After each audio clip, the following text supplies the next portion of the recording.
Hi, Mom.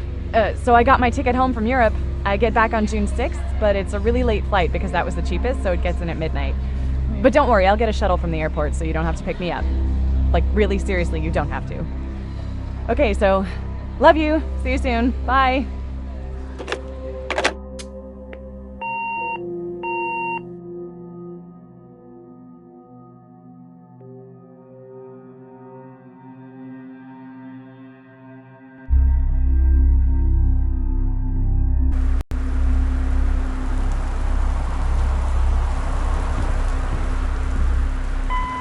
Hi, I'm Steve Gaynor. I'm the co-founder of the Fulbright Company. We made Gone Home. I was the writer and designer, and thank you for taking a look at our commentary mode. Whenever you find an icon like the one you just clicked on, you can find out a little bit more about the game. I want to thank everybody who's added commentary. Janman and Carla, my co-founders of the company, Kate Craig, our 3D artist, Chris Remo, our composer, Sarah Grayson, the voice of Sam Greenbrier, and Corin Tucker, the lead singer of Heavens to Betsy and Slater-Kinney and other awesome bands. So thank you, everybody, and enjoy commentary mode.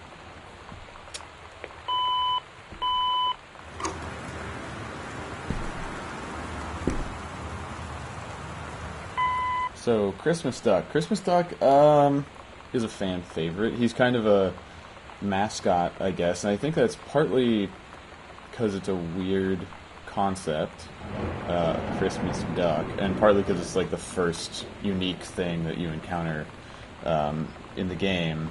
It's kind of personified. He's like a little character. But the thing is, Christmas Duck was not planned. When we were starting the project, we didn't have a 3D modeler because Kate came on a couple months after we started, and we needed a bunch of 3D models. And so I was just going through the Unity asset store. So I was going through the list and saw this Christmas duck, and I was like, "What is that?" Okay, and I grabbed it, and we used it as like a test object just to set up the system where you can grab stuff and carry it around. And then I ended up saying, "All right, we got this Christmas duck, I'll hide the key under it." And instead of replacing the free model with a totally different thing, just made a real version of it, and Carla modeled it, and Kate textured it, and we kept him in the game, and we're glad, because he's everybody's little friend. Good old Christmas.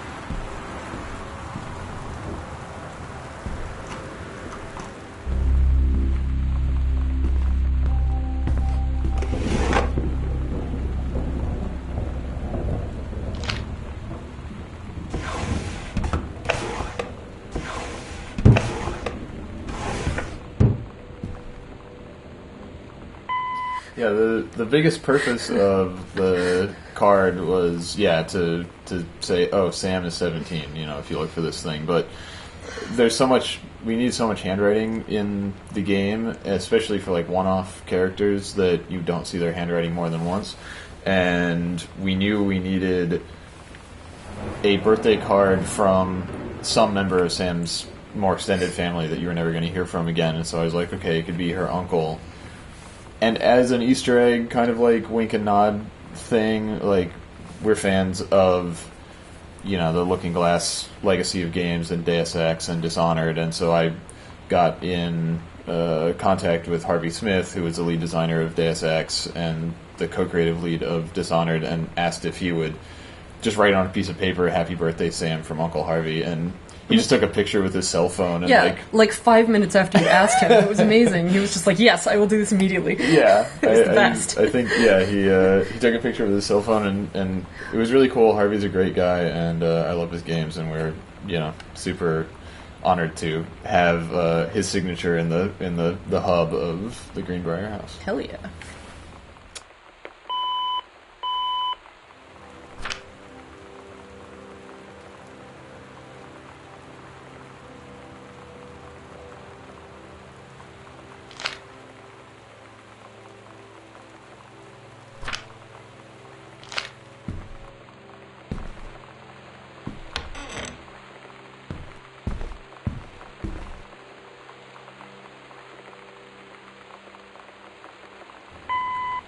the Goodfellow High School jacket and the logo generally is a reference to the logo for Minerva's Den, the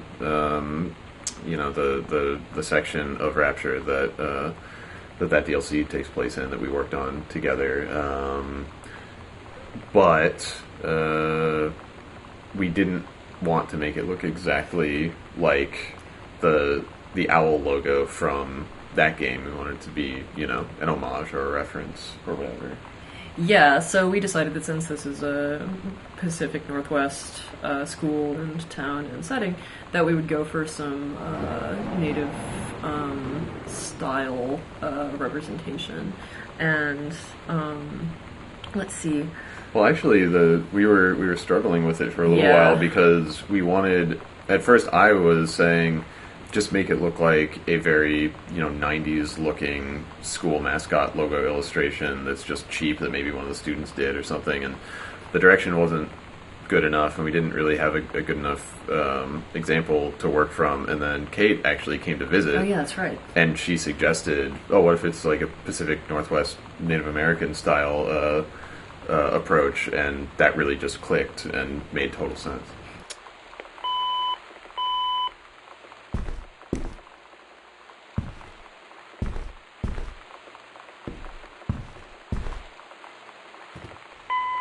Hello, my name is Kate Craig, and I was creating a lot of the environment assets for the game. Not all of them, some of them I had help with, which I'll touch on a little later, but most of the stuff like the walls and the floors, some of the larger pieces of furniture were my doing, and I'm going to be talking about some of the environmental storytelling aspects in Gone Home.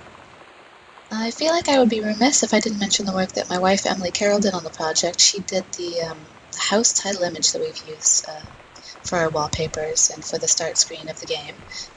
She did the loading cassette tape, and she did the maps in the house. And actually, Carla made a font out of her handwriting because we wanted something that was just a little bit spooky, maybe a little ominous, but something that sort of suited the tone of the game. And I was really glad that we were working with her, and I was really glad that the other guys were too. We had a really good time. And people have responded quite positively to her title screen, which is something that I really appreciate, and I know she does too.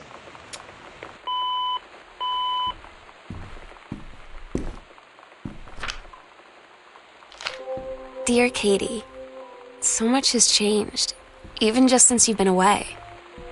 We moved into this house. I'm in a new school, and my big sister being gone for a year doesn't make it any easier. It doesn't feel real. But I'm not gonna let it faze me. I used to tell you everything, and if I can't do it in person, because you're off gallivanting around who knows where, I'll tell it to this journal, just like I was talking to you.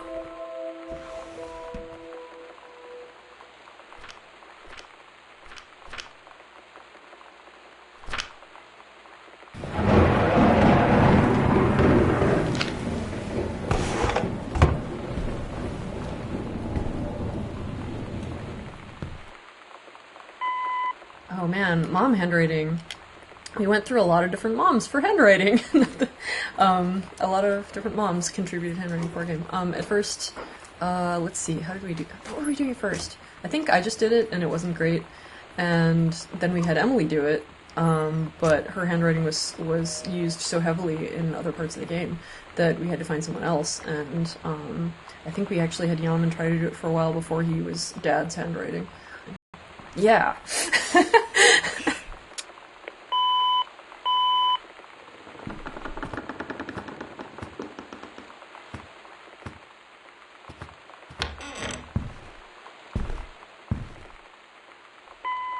Hi, I'm Chris Remo, the composer on Gone Home. In my commentary tracks, I'm going to be talking a little bit about what went into creating the original music soundtrack for the game. Gone Home is an unusual game, musically speaking, in that it consists of two distinct music soundtracks. But one of those probably more frequently commented on is the collection of licensed Riot Grrrl songs the player finds in Sam's cassette tapes strewn around the house.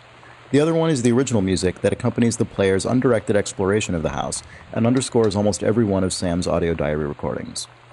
When Steve first asked me to do music for Gone Home, I was really excited about it, but there are almost no parameters for what that meant in terms of format or scope. Having played an early build of the game, I started by just doing a few musical sketches with no real regard for length or usage, mainly consisting of vintage electric piano sounds like Wurlitzers and Fender Rhodes.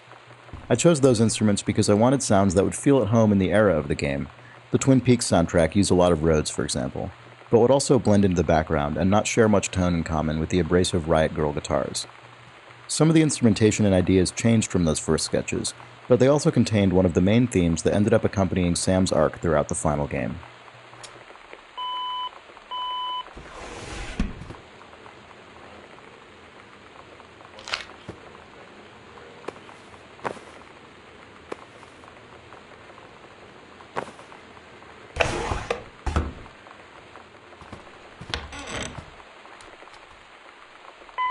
Hi, this is Corin Tucker from Heavens to Betsy.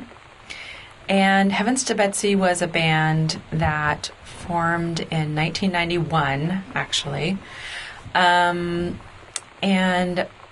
I actually got the idea for joining a band when I moved to Olympia, Washington, and became a fan of the music scene there. And it seemed like everyone was in a band. So I decided I was going to start a band too, but I didn't actually start the band until I went home after the first year of college. I went back to Eugene, Oregon, and my high school friend Tracy Sawyer and I started playing music together, and that was the beginning of Heavens to Betsy. So I had told, with my big mouth, I had told all my friends that I was going to start a band, and the summer of, I think it was 1991,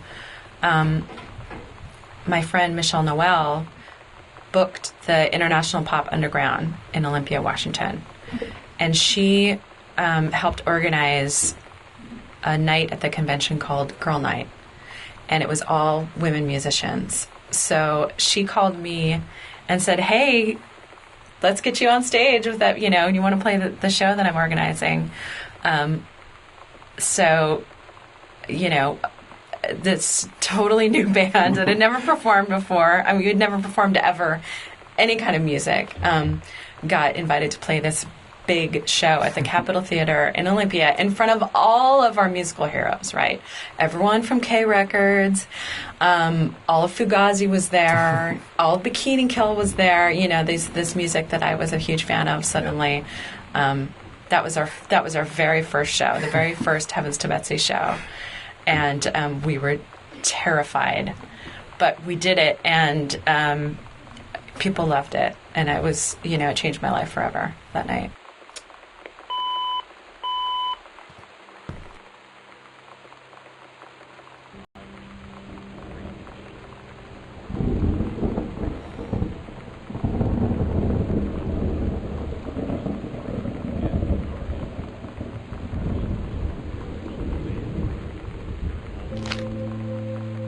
Oh my god.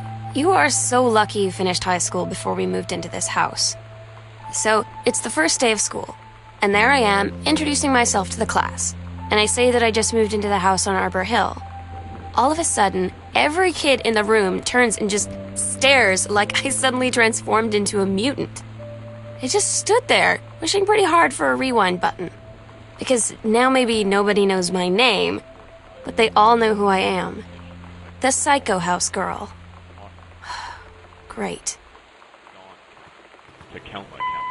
When you're putting like lamps and stuff around a house, one thing that you have to deal with is plugging them in. And something that always annoys me about level design in games is when there's some lamp or piece of electronics that would have to be plugged in because it doesn't run on batteries, but it doesn't have a cable because video games. And so, since a big part of the point of Gone Home is the specificity of the house and the believability of all the details, because of that, Steve himself. I spent some late nights with my meager Maya skills modeling custom cables for each of the things that's plugged in so that the cables actually run from the TV or the lamp or whatever to an outlet in the wall. It is a really good detail. I think that I'm proud of you for getting that in there, Steve. It's important. Yeah.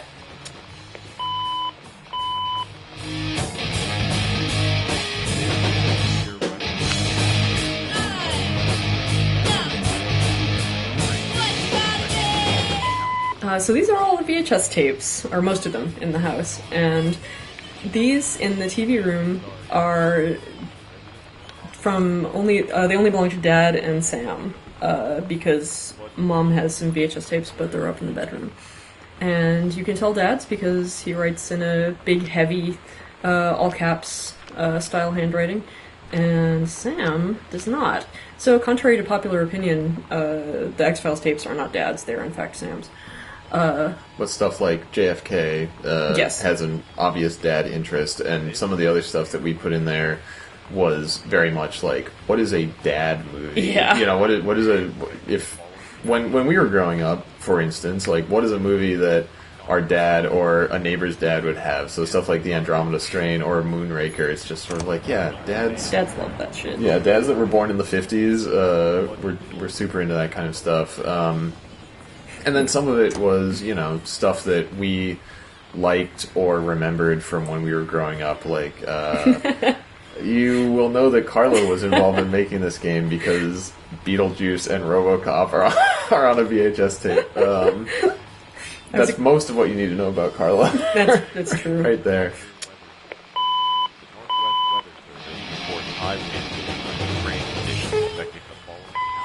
My name is Sarah Grayson, and I do the voice of Sam Greenbrier in Gone Home. Currently based out of Portland, Oregon, so right around where the Fulbright Company is from, which is part of, I guess, how this all came to be. I started doing voiceover work probably about 4 or 5 years ago. It's been a bit of an on and off journey, because I also have had regular 9-to-5 jobs that whole time. So I always get excited when I see video game auditions come across, because it's always been something that I wanted to do, and really excites me because I'm a video game fan myself. So there was an audition that came across that at the time was entitled Dear Diary, and it had this wonderful description about being this sort of 16, 17-year-old girl. Not too much detail about her, just that she was new to her school, new to this place she was living, and her sister had moved away. So she was sort of writing out her thoughts as if she was talking to her sister. So most of the time, I'll stand up at the mic when doing auditions. But for this one, I thought, well, no one's actually going to read their diary standing up. Like, this is kind of you write your diary while lying down in your bed, or like sitting cross-legged on the floor, or whatever. So I ended up having to pull the mic down, sat on my couch, legs crossed, got nice and cozied up in like my pajamas, and started reading it.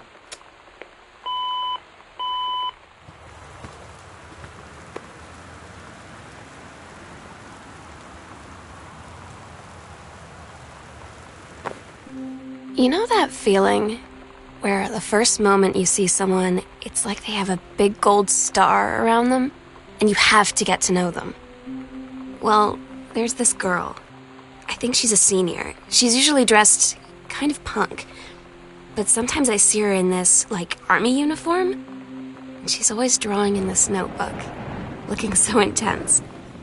I had no idea how I would ever, have an excuse to talk to her.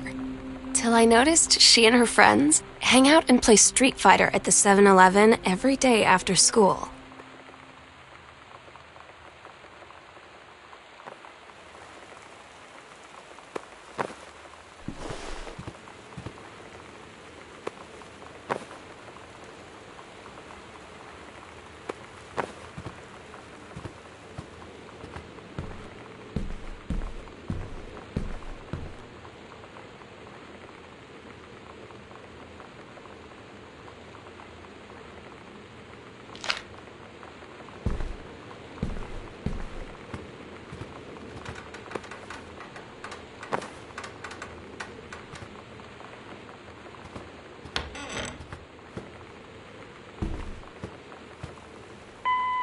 Most of the bookshelves in the house are filled with undifferentiated books. I mean, they're not undifferentiated, but they're low detail, because God, it would be an entire dev cycle's worth of work to actually do plausible spines on every single book. That would kill us.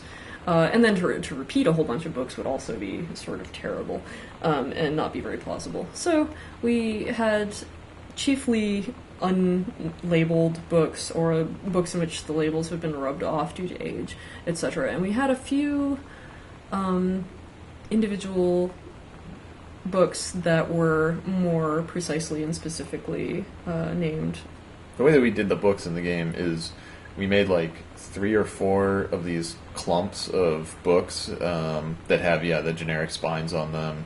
They're just sort of filler books. They're kind of like what would be in the bookshelves of like a lawyer's office in a in a cheap lawyer's TV commercial or right, something. Where they buy them by the foot and whatever. Yeah, and then we took 1 or 2 clumps and retextured them to all have specific readable spines on them, and then I just took those clumps and broke them up and scattered the individual books around in different bookshelves in the house, so that hopefully I think every bookshelf has at least one unique book in it. That might not be true of everything in the library since there's so many bookshelves there, but I guess I should say every or almost every bookcase had at least one unique book in it that never repeated, to kind of split the difference of, okay, they're not all generic, but also we can't afford to make them all unique, and we didn't want to have any repeat in an obvious way. So that was our strategy for trying to not do any of the things that we wanted to not do.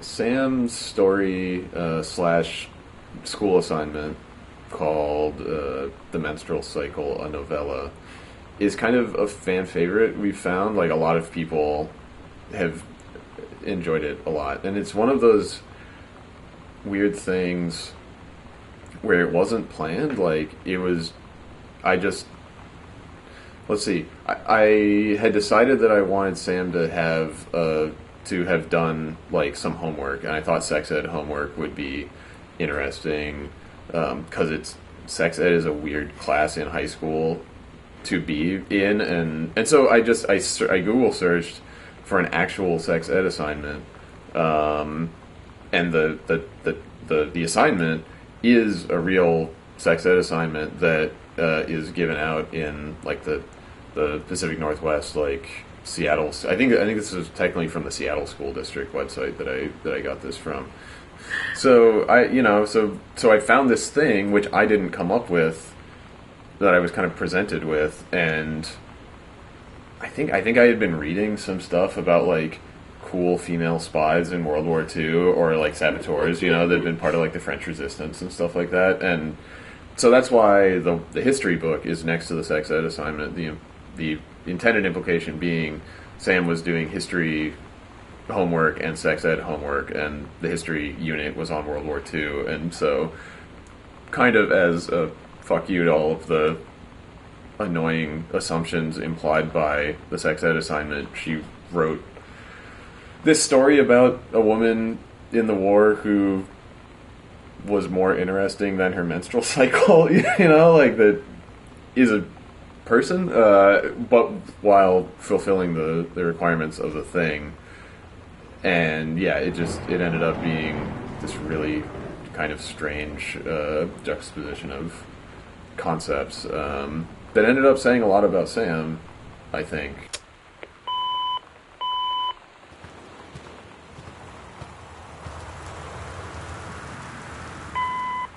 This is our old-timey record that we got from archive.org, Source of All Good Things.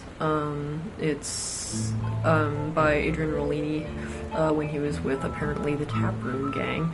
The song is entitled Got a Need for You, in case you can't read it, but you should be able to read it. And the duck I found on the internet.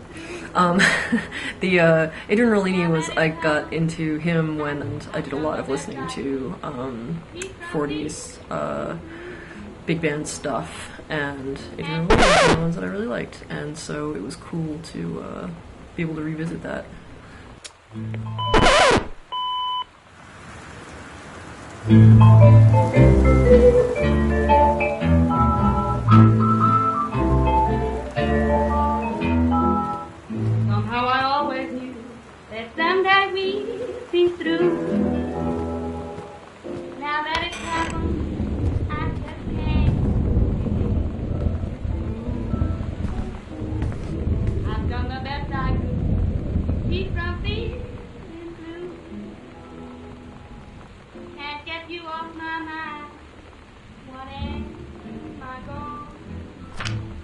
mildew, and chandu.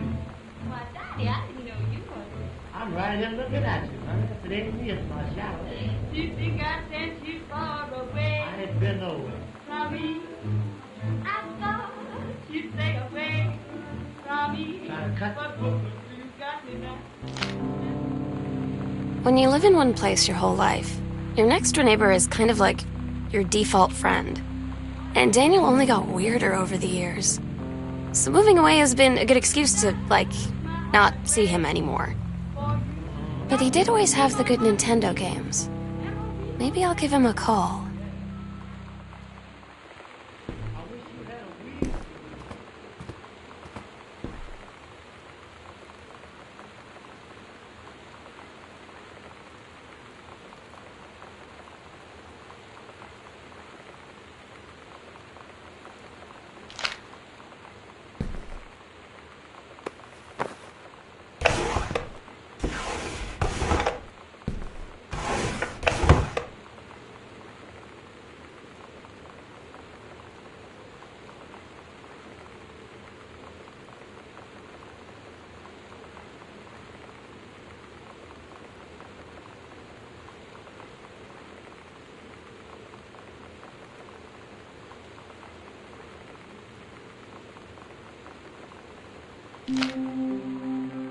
So you know what they say about the best laid plans of mice and men? Yeah, turns out it applies to Street Fighter too. At least I worked up the courage to walk into the 7-Eleven and ask for a turn, but all that practice at home did not exactly translate in the wild. So after I was finished getting my butt kicked, I followed them outside while they smoked. And that was when she asked me if I was that psycho house girl. But then she said she's always really wanted to see the psycho house. Her name is Lonnie. She's coming over tomorrow.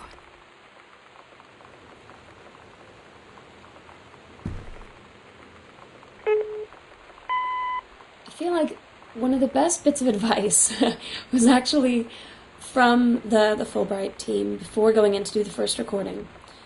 And it was a suggestion that I should watch some episodes of My So-Called Life, which was great because I'd watched them all when when they were actually on. It was one of those favorite shows my sister and I would sit down and watch every week. And so going back and watching them was definitely not a hard chore to have to do. So I basically went through all of the episodes I could find online in a couple of days. So it was a bit of a sudden binge watch of My So-Called Life, but it was great because I think watching My So-Called Life was a nice reminder of what a more natural presentation of a teenager is. So it was really... I don't know that it would have gone as well had I not done that.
We never really discussed the idea of individually scoring each audio log ahead of time.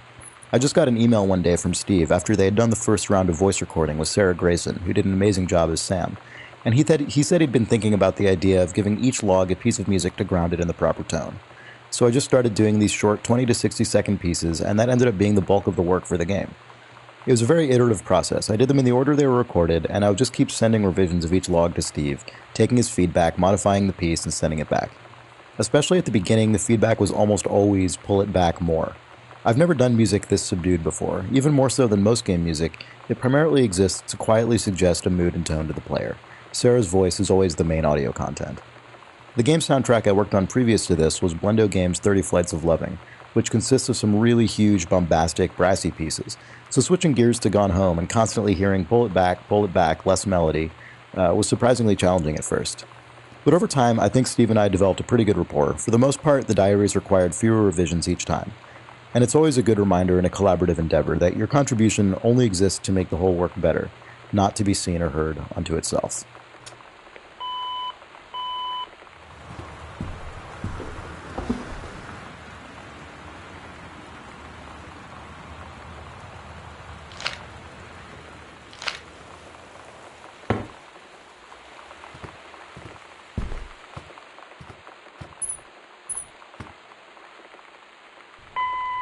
I had seen Bikini Kill and Bratmobile play their first show at the North Shore Surf Club in Olympia.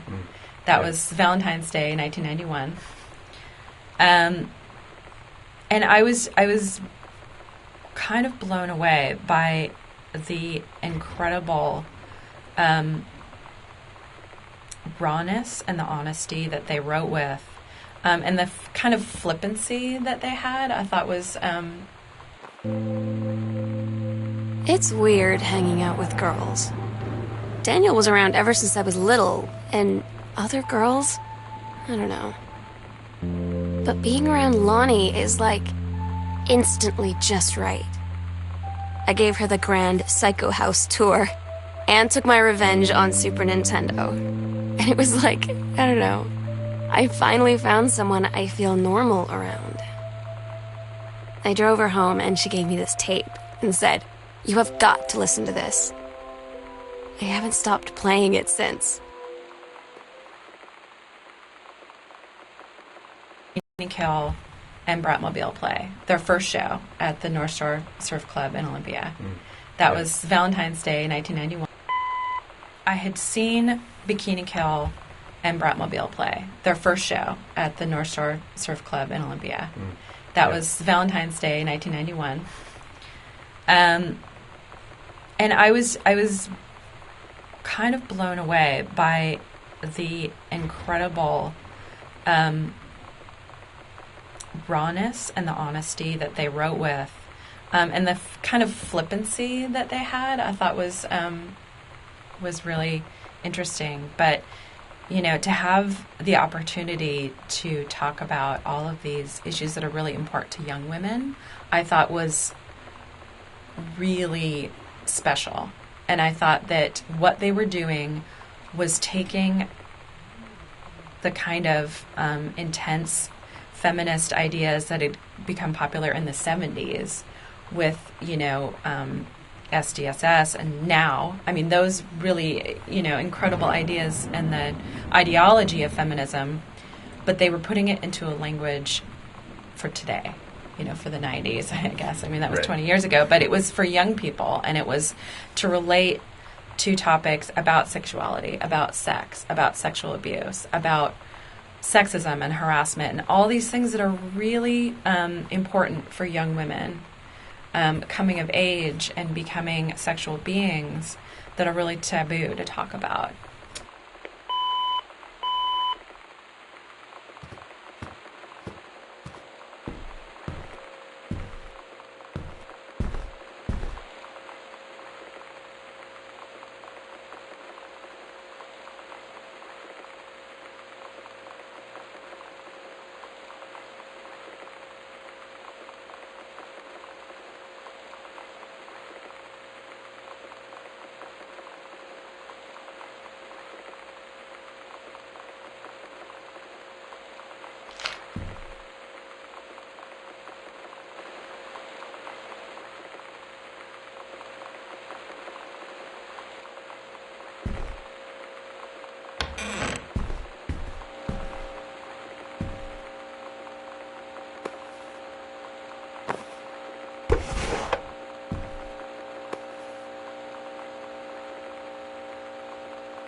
so cool, yeah, yeah.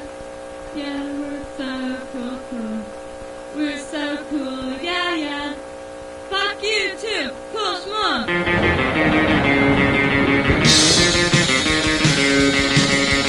I don't wanna sit around and talk about the weather. Weren't those a good old days? I don't wanna wonder if you're gonna say hello. I don't wanna wonder if you're gonna walk away. I don't wanna hear how many friends you have. I don't have any anymore.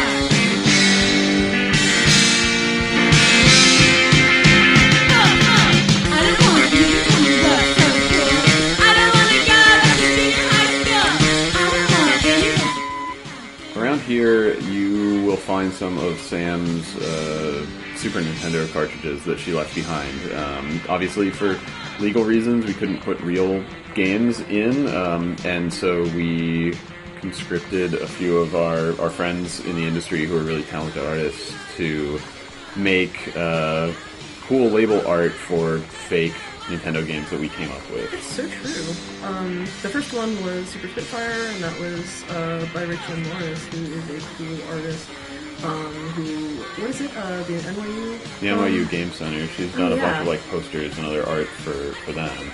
And then the next one was Adventures the Cat Returns, which is it's sort of a It's a mascot platformer. It's a Bubsy-esque dude having cat. Oh yeah, but it's a regular cat. It's not a bald cat.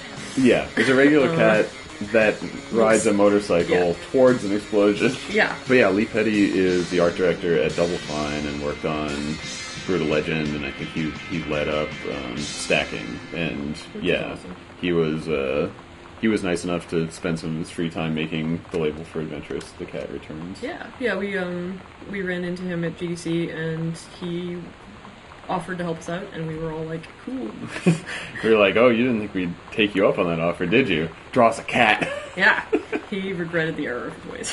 And then the third one is Journey of Crystal, which is sort of a JRPG beast, and that was done by Gen Z. Yeah. Okay. She's the art director at Supergiant, and she did pretty all of the art in Bastion, Okay, and is working on Transistor. I know we had some people say that they could tell that it was her art because it has such a signature look, It's pretty distinctive to how she does things. So it was really cool and really exciting to have these really talented people from other studios that are inspirations to us contribute their unique art to the game.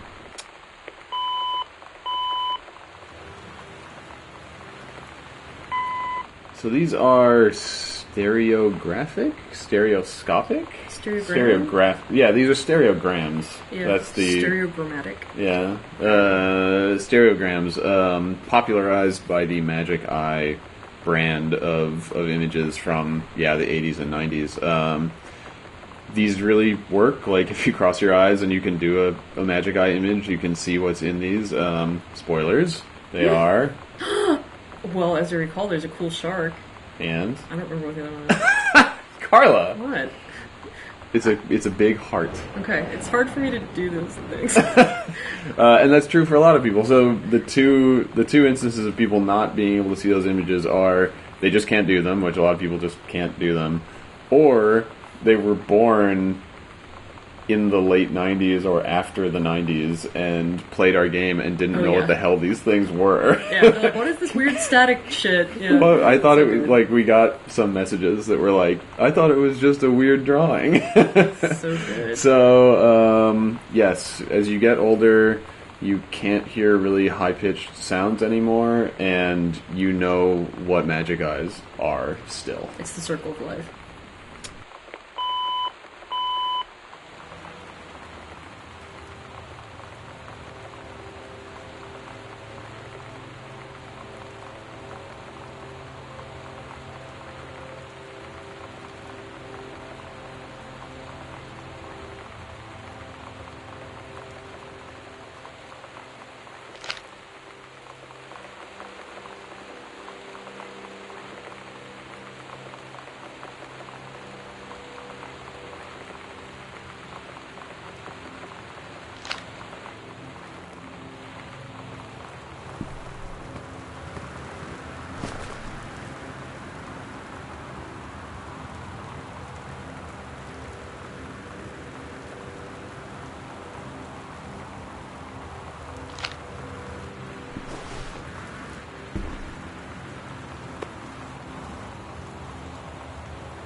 I was one of the hosts of the Idle Thumbs video game podcast for a year or two, and I go on there, and every once in a while, those guys are my friends. And I didn't want to put Idle Thumbs references all over the game, but I did want to have Idle Thumbs references in the game, so we localized them entirely to this one piece of paper. So almost everything on here is an Idle Thumbs reference, and specifically to a weird exchange that we had about Will Wright's GDC talk in 2008, where he didn't want everybody to show up and crowd the place, so he gave his speaker name as Phaedrus, and then did a talk about a bunch of crazy stuff, including the idea of rocket mail, which was going to be done by it was pitched by the U.S. Postal Service in the 50s and stuff. So, and then the thing on the podcast was about how Phaedrus had a little brother, and so anyway, whatever. The brother, of course, it's a Phaedrus, and you can't hardly see the icon in the back because it's obscured, but there's this 50s rocket icon in the back that's like the logo of Phaedrus Motors. And then also it's the reference that Will Wright was making, and that is a secondary reference here because it's a motorcycle thing, is that in Zen and the Art of Motorcycle Maintenance, the book, the author is having kind of an ongoing exchange with this character from Greek history called Phaedrus and motorcycles and blah blah blah. So it's a big knot of obnoxious references to lots of different stupid things.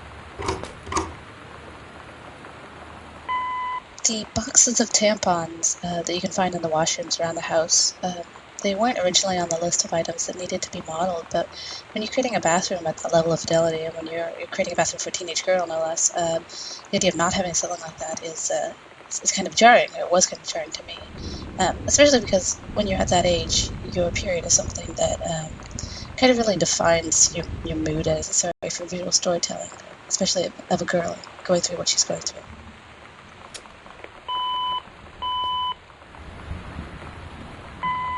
A lot of Gone Home is about pointless interactivity that is sort of things being interactive for the sake of them being interactive, but it really comes from our inspirations of immersive sims like System Shock and Bioshock and Thief, where a big part of the design philosophy behind those games and Gone Home is that the world needs to be really internally consistent, and there's this feeling that if there's something that your character might do, you should be able to do it in the game. So in Bioshock, for instance, you can flush all the toilets and you can turn on all of the faucets, and that's also true in Deus Ex and Dishonored. And sometimes the water fountains in Deus Ex give you 1 health or whatever, but really you can interact with them because there's this expectation of, if you could interact with that, if you encountered it in this world, we should let you do that, right? So, all of the faucets in our game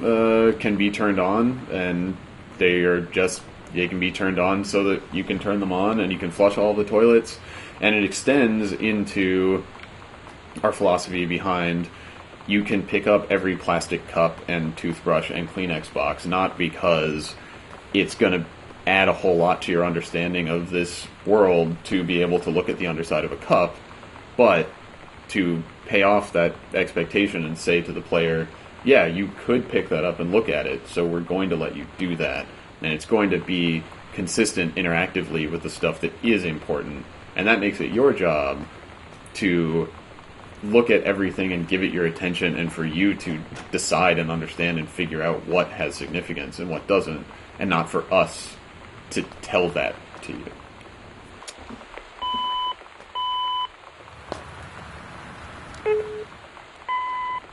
Well, I mean, I've always, one of the most comforting things in the world to me is having somebody, like, brush my hair or stroke my head. Like, my mom, when I wasn't feeling well, I could lie down in her lap, she would just brush my hair. And it would always make me feel better. Like, the weirdest way, I couldn't figure out why, but it just seemed like this friendly connection to somebody that it is, like she says, it is strangely intimate in a way that I'd not really, I guess, put into words until reading that part of the script. Where that's what I was thinking of, was like that connection, that sort of human touch, that it's something so friendly and so loving that you can do. And that whole idea of like touching someone's scalp being so intimate, it just made me think of that. Just those wonderful little moments where just a touch can be so much more.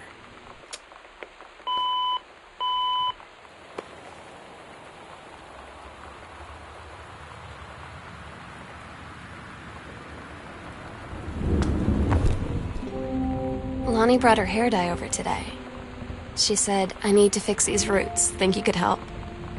Dyeing hair is weirdly intimate. I don't know if I've touched someone else's scalp before. It's pretty intimate, right? It felt intimate. We looked into the mirror together after, and I expected her to say something about how it looked crappy or good or whatever. But that's when she said, You're so beautiful. And she was looking at me. Right in that moment, I wanted to say something, but I waited, and the moment was gone.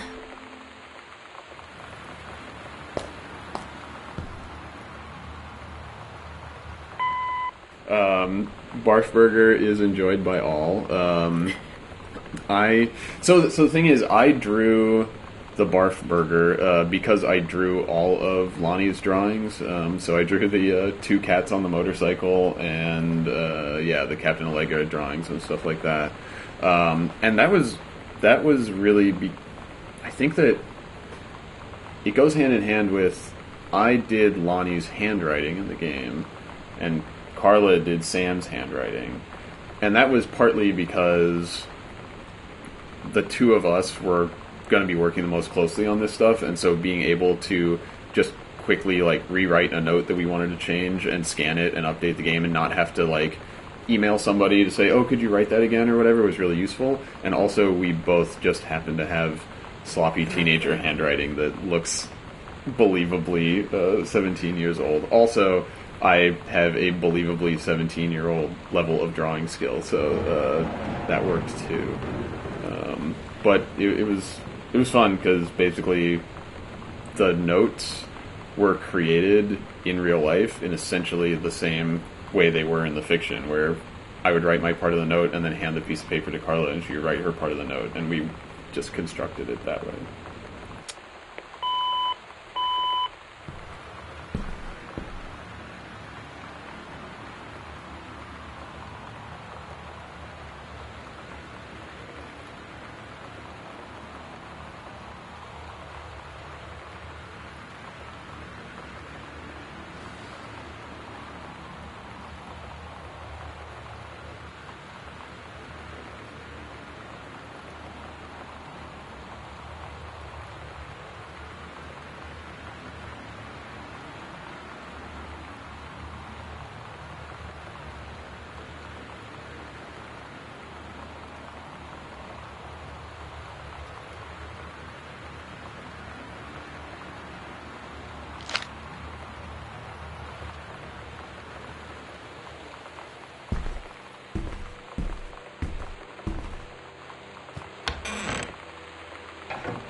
really enjoyed playing Gone Home. I have to say it was pretty exciting to find the Heavens to Betsy tape, because that was really, those songs really did come out on a cassette tape at the time, and that really was how people discovered the music was getting a cassette tape passed around. So getting to put it in the actual tape player and play it and listen to our song, it definitely gave me chills. It was like, wow, how exciting for a young person today just to get that moment of discovery and to listen to our music. I think it's great.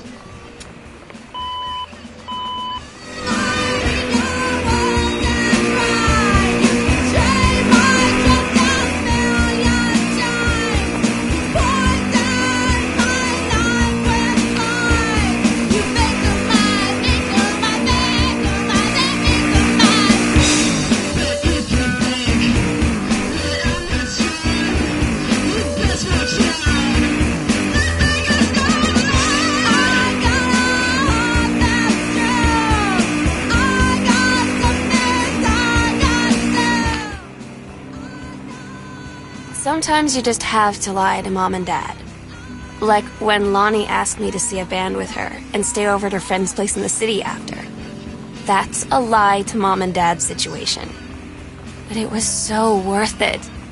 The girls on stage were just so loud and real and awesome. And everybody was moving together like one huge tide of sound. Between two songs, Lonnie leaned over and said, "How do you like your first show?" I was so happy. I felt tears starting in my eyes. And then she up and hugged me.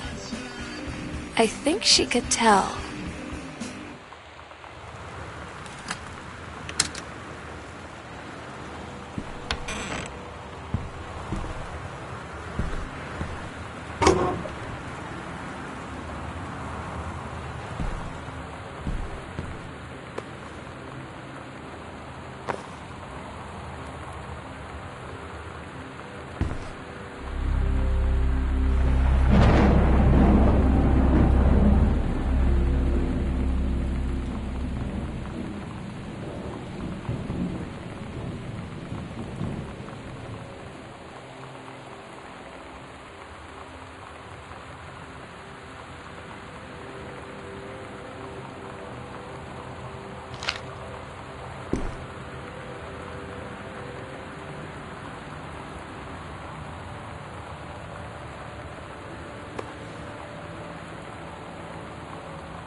Okay, the Wildfire book.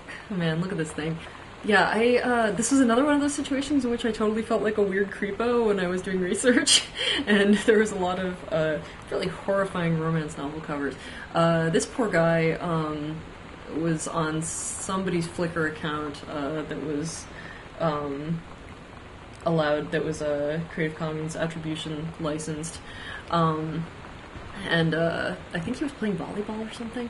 I don't know. So you just put suspenders on him and put an axe in his hand, and now he's a fireman. Yes, I did. It's the I best. did it, and I will cop to it, and I do it again. Also, as I recall, because I'm a noob, I initially picked total bondage suspenders. That's true. So you had started working on it, and I went upstairs, and then I came back down. And like Yarn and I were like, we're all like, what should we do for this? And thing? I was like, those are fucking leather daddy suspenders. What are you doing? And what I should have said is, damn it, he noticed.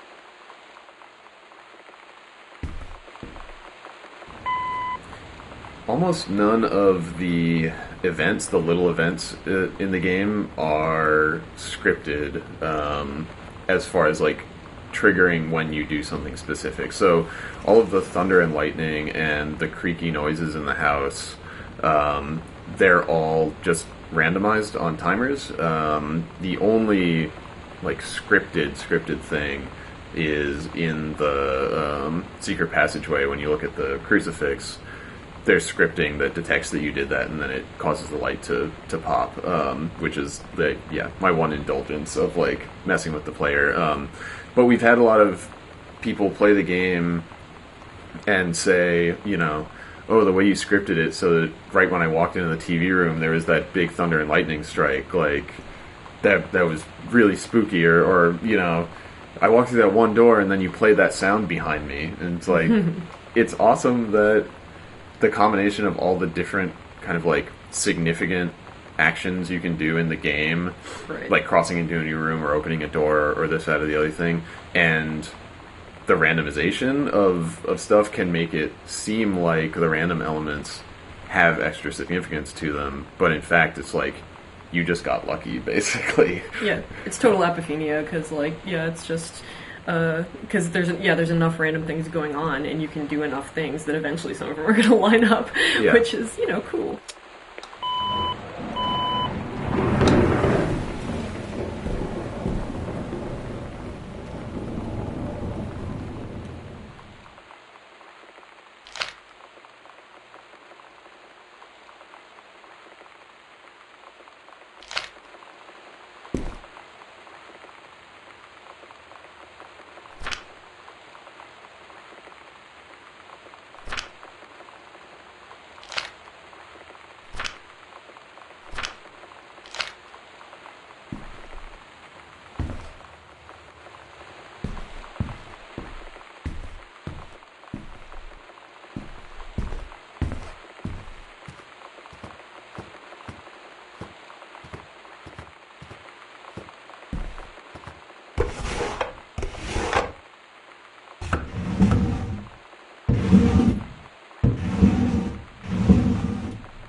The life cycle of the condom.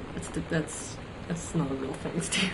The life cycle of the condom. All right. By Carla Zamanja. Is as follows. Initially, the condom was a separate plot point. It was an actual plot point.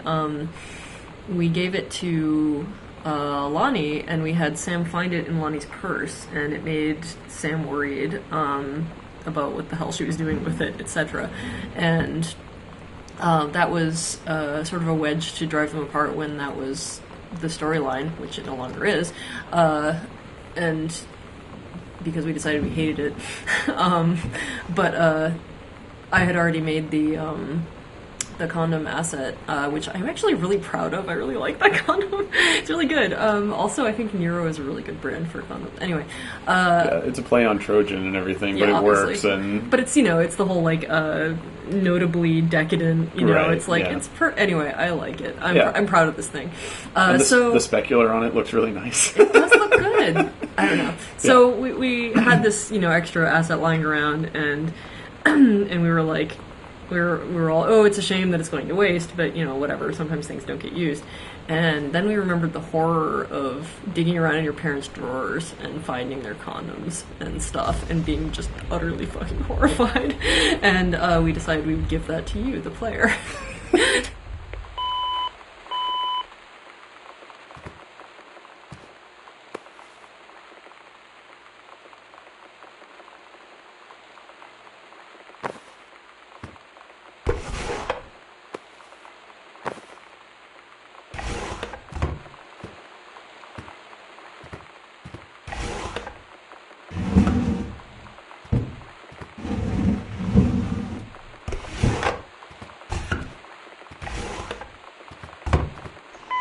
One of my favorite things that came out during development was someone wrote an email mistakenly referring to Mittens, and Steve replied in the voice of Katie, saying, "It's just Mitten. She's only one cat, Mom."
So there's a lot less density in the house than there would be in a real house. Like, if you look around your house, there's just junk piled everywhere, probably. Maybe like, it's just our house. I think it's most house. Oh, you're right. But, so, our strategy was you either fully invest in something and, put, like, a plausible representation of this aspect of a room in, or you just don't put it in at all.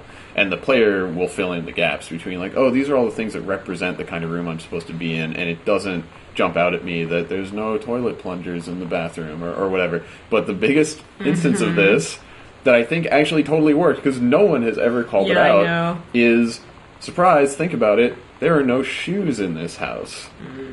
Ta-da! Where's your brain now?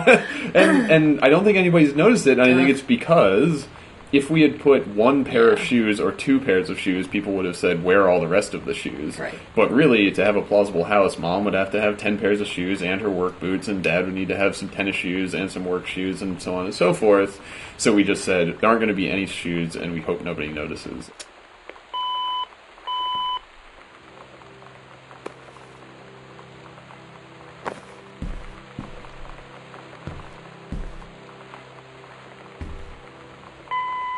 Another board game. This one wasn't done by me, though. This one was done by Carla. But I really like it because the ghost figures on the back of the game are actually long-deceased family members of mine. When I was home at Christmas, I was digging through my family's basement, sort of getting an idea of what a basement has in it, just sort of for set dressing purposes. And while I was down there, I found a big box that my family actually hadn't seen. We got a big box of things from my grandmother after she passed away.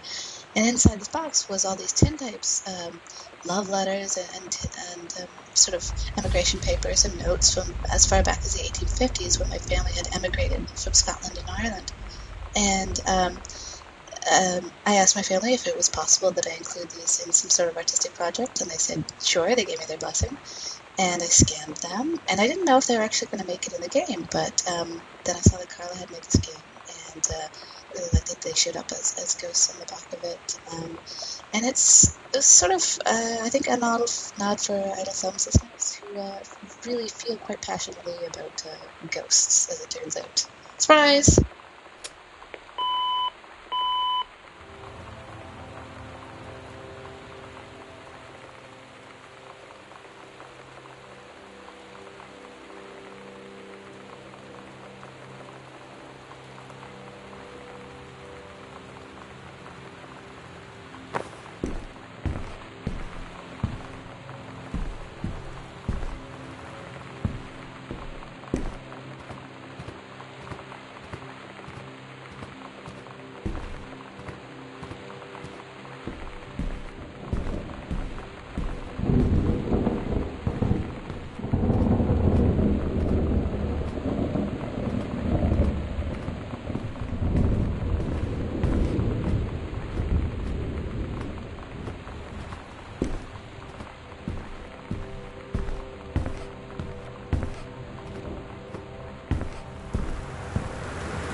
So here's one of Dad's pulpy JFK books.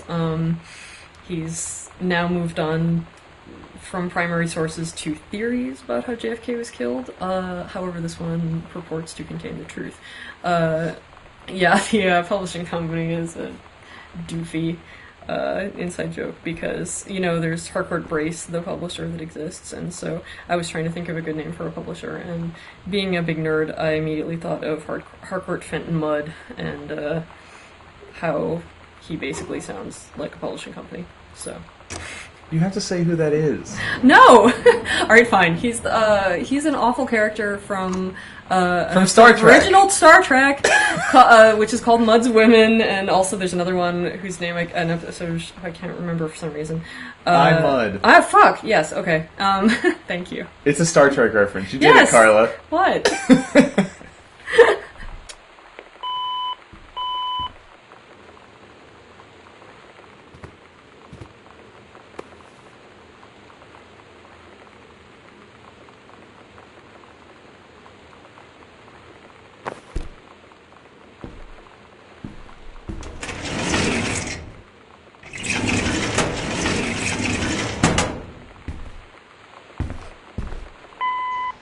Doors were actually one of the hardest things in the game to get working correctly, and I know that there's still some bugs existing with the doors, actually. But it's a surprisingly hard problem, which is why most video games just have doors that kind of slide away into nothingness or open in strange ways or don't, let you interact fully with doors. But of course, it's in a house like in Gone Home, a realistic house. It's important that everything be as natural as possible. The one concession we made to video gaminess is that the doors all swing both ways, which never happens in a real house, but it's necessary to prevent the player trapping themselves in some strange state.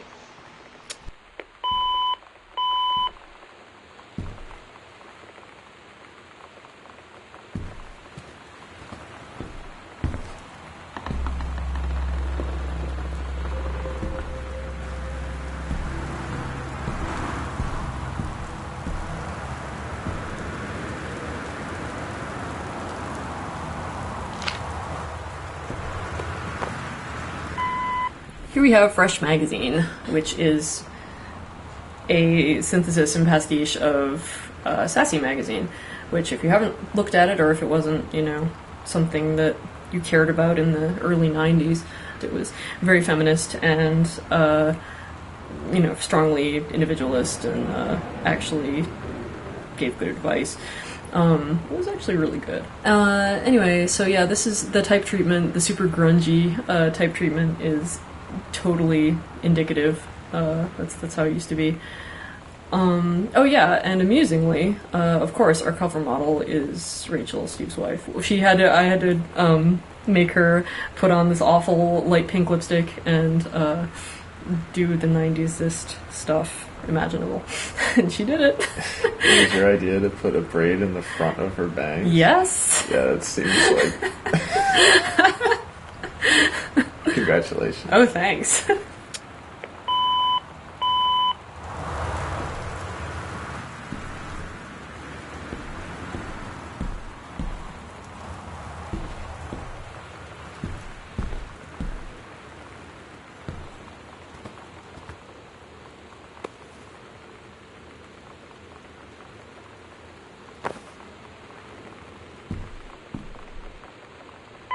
Inside of this file folder, you find the first combination code in the game. This code goes to Dad's locked filing cabinet, and it's 0451, which is a bit of a tradition / in-joke amongst... I mean, it's not really an in-joke, it's just an internal reference amongst this lineage of games that hark back to immersive sims that are kind of first-person exploration games that started with Ultima Underworld and System Shock, and 451 was the first key code in System Shock, and then it was also the first key code in System Shock 2 and Deus Ex and BioShock and most recently Dishonored.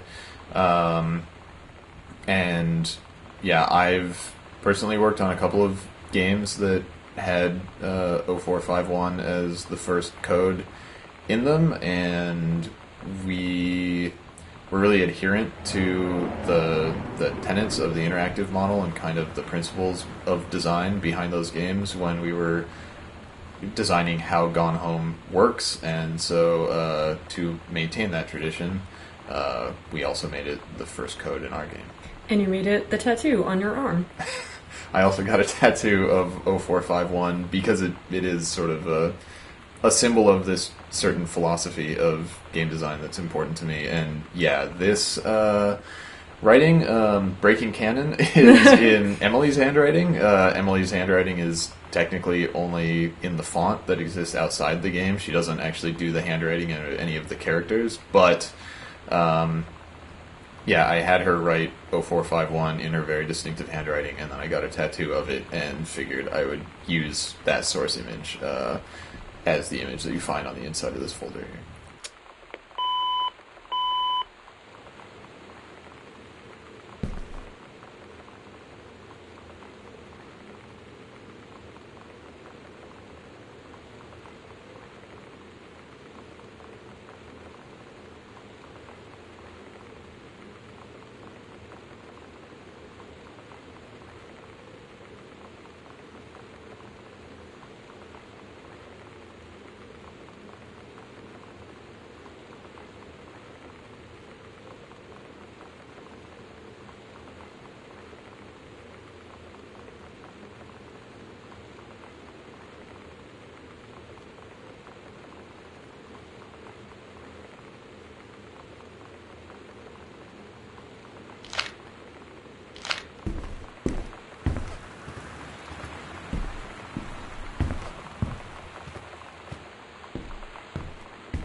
One of our favorite movies is The Apartment, which was directed by Billy Wilder, and it starred Shirley MacLaine and Jack Lemmon, and it's from like 1960, and it's basically what Mad Men is, except actually from that time. Yeah. It's super good, and there's this weird, like, kind of humorous vocal tick that some of the executives in the movie have, where they will refer to something like, they'll say like, "We're doing quite well dividends wise," or something. And Shirley MacLaine's character is named, her last name is Kubelik, and one of the executives at different times says something like, "So how are you getting along Kubelik wise?" So anyway, super deeply buried Easter egg reference in joke. We made the law firm Kubelik and Wise that prepared Oscar's will, just as a little wink and nod, a little Harcourt Fenton. Quite Steve. But yeah, The Apartment, you should watch it. It's damn worth it. It's totally worth your time. It's a really good movie. On Laserdisc. Yeah.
At Todd's brother's place after the show, there was only a futon to sleep on, so Lonnie and I shared it. The lights went out. I was turned toward her. My eyes started to adjust, and then I could see she was looking at me, too. In the dark, she smiled. My heart was beating so fast. I rolled over. I felt so, I don't know, nervous. After a minute, she put her arm around me and was so close and whispered in my ear, "I really like you." I just nodded my head, and I really hope she could tell. I really hope that she meant what I think she did. I felt like a shook-up can of soda ever since. I hope we have the chance to talk before I explode.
This is where you find the first half of Sam's Locker, or I guess it's actually the second half of Sam's Locker combo as far as what the piece of paper is. But at first, there were the locker combination sheet was torn into 3 pieces. So you had 1 digit on each of them, and it was actually right before we sent out our IGF build to the judges. It was the night before, and Carla came down to the basement, and she was like, at 3 o'clock in the morning last night, I woke up in bed just being like, "Oh, we can't have it in 3 pieces. That's way too gamey. Well, that's bad. We have to fix that." And I forgot about that. And you were absolutely right. And you've had a couple of those being woken up by us making a bad decision kind of moments over the course of the development, and they were always important changes that needed to be made.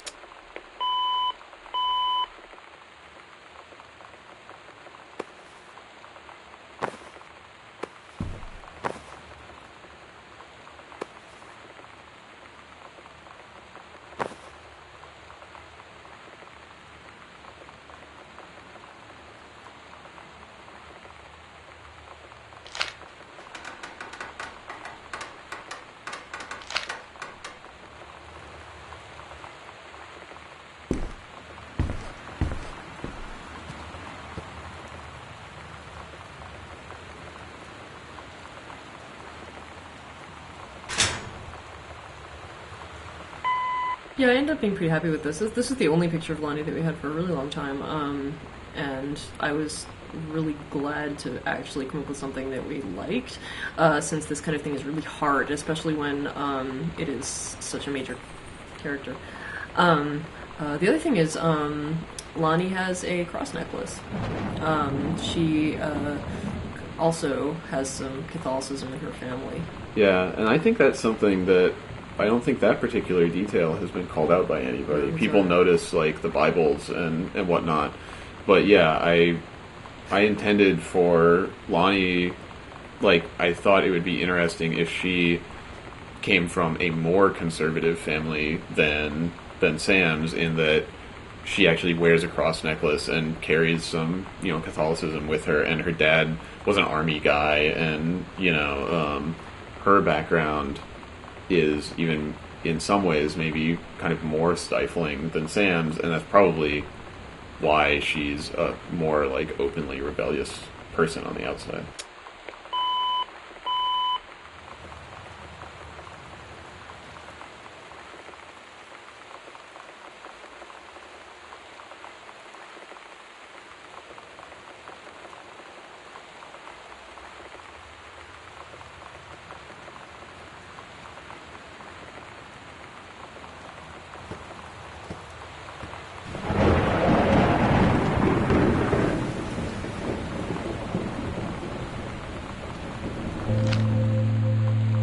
Lonnie came over today.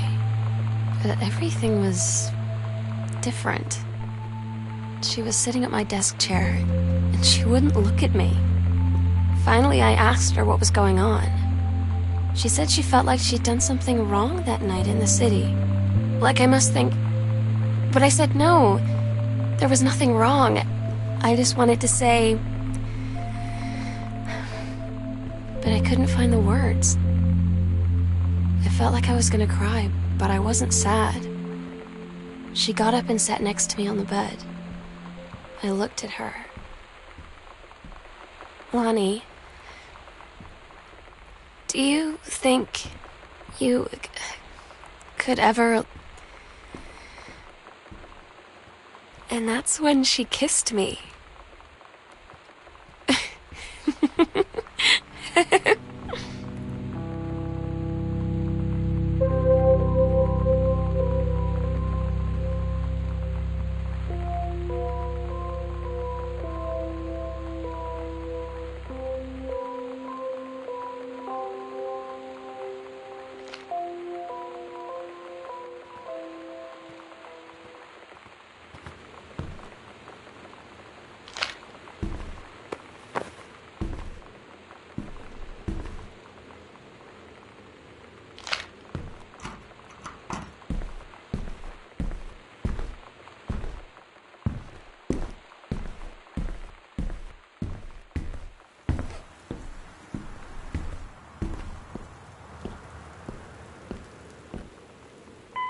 Composing the ambient exploration tracks definitely ended up being the weirdest part of creating music for Gone Home.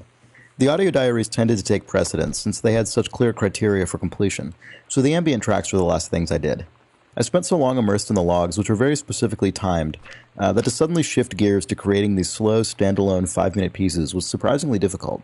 I remember giving Steve a first stab at the ambient track for part 2 of the game, and I didn't hear anything back about it. When I eventually asked if he had any feedback, he said something like, "Oh yeah, it's great. I just slowed it down by 50% and it totally works," which cracked me up because I definitely didn't have that in mind.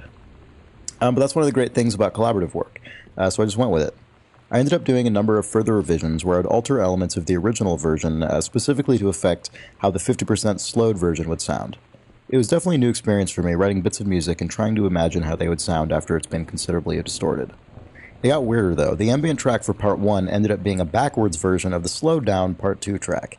And again, there were elements that sounded good at 50% slow forwards, but not at 50% slow backwards. So again, I went back to the original track and started altering elements so they would sound better at half speed in reverse. I don't know if that's a thing ambient composers end up getting used to, but for me it definitely felt like going down the rabbit hole.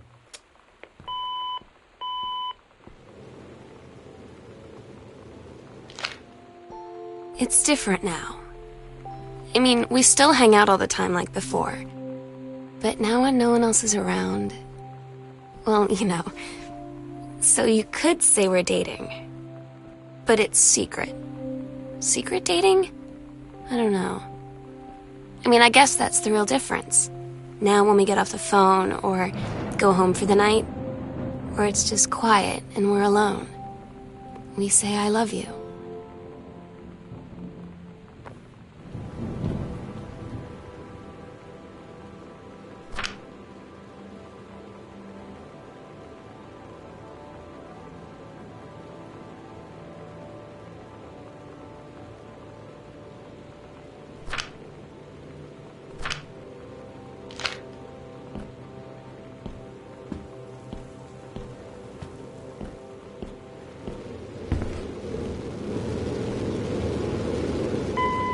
One of the larger assets that we needed for the basement to really give it character and personality was a furnace. And when we were initially thinking of the furnace, Steve had mentioned to me the furnace from Home Alone, which if you grew up in the 90s like I did, you know exactly what I'm talking about. So I did a lot of research and looked up stuff that could kind of evoke a similar feeling, and we finally settled upon octopus furnaces, which are like, they're thematically and time-wise very appropriate. They're these giant hulking monstrosities with all these arms covered in asbestos. Really perfect, so we ended up modeling one of those and put it in the corner, and I think it turned out okay.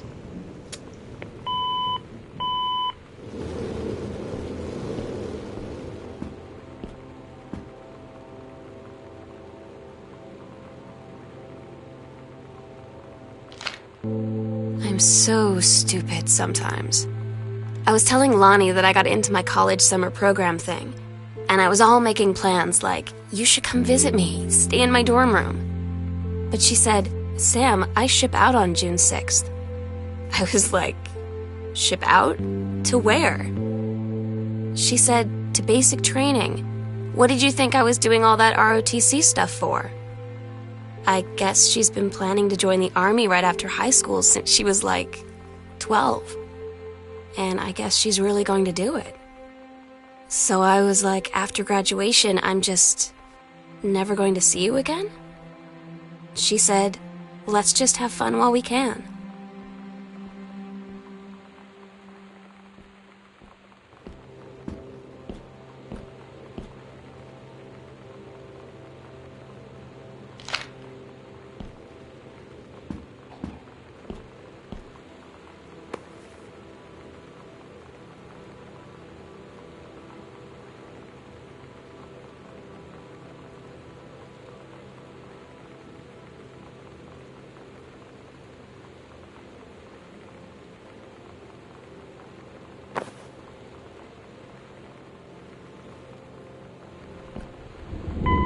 Oh man, this thing. So 2 things. 1, Mom's Canadian. Yay! 2, Mom didn't start out Canadian.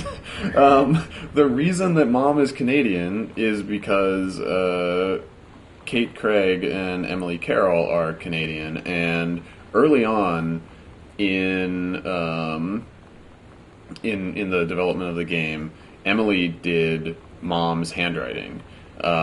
This is before she did any of the UI text or anything. Right, and it was before we decided that all the moms were going to actually be written by moms and all that kind of stuff. Integrity in moms. And so we had the answering machine note in the foyer, and there the line. What's the actual line that's there? It's like neighborhood. Right. Yeah. So. The line on the thing is like, Daniel from the old neighborhood called, call him back.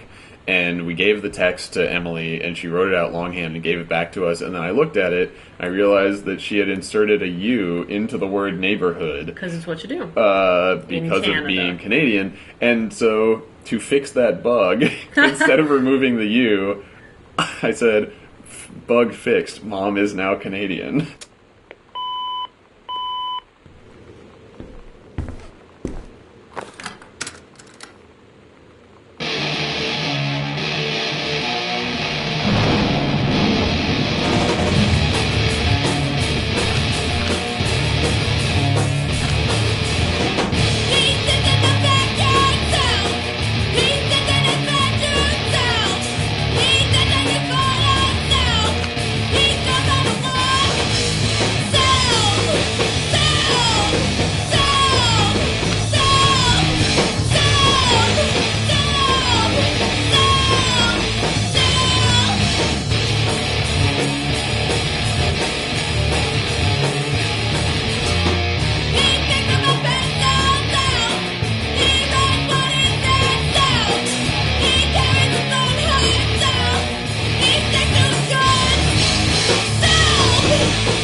So there's this little scrap of paper that's hidden under this bedside table, and you start to read it, and then Katie makes you stop reading it. And it was this thing where it it's an exception to the interactive expectations that you have. Like, it's one place, I guess the one place where we really impinge on your ability as a player to do what you want. And Katie intervenes, basically, and it was something that I thought was an interesting little one-off way of emphasizing the difference between the player and the character that they're playing as. And to you as a player, the note's just a note, but a reminder that, like, Sam is Katie's sister, and Katie wouldn't want to read this thing, and she's not going to keep doing it, even if you want her to. There was kind of this intellectual,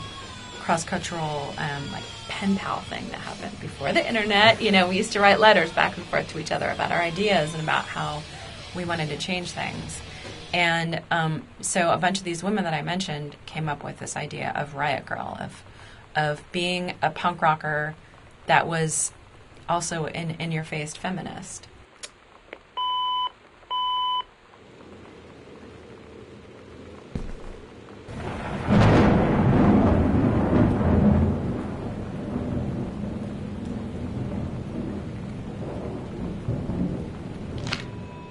Todd's band lost their singer. Todd said he sucked. Lonnie said he got sick of Todd's shit, and he was complaining about needing a new singer. So Lonnie was like, I can sing. And they were all kind of like, you can? And she was like, probably.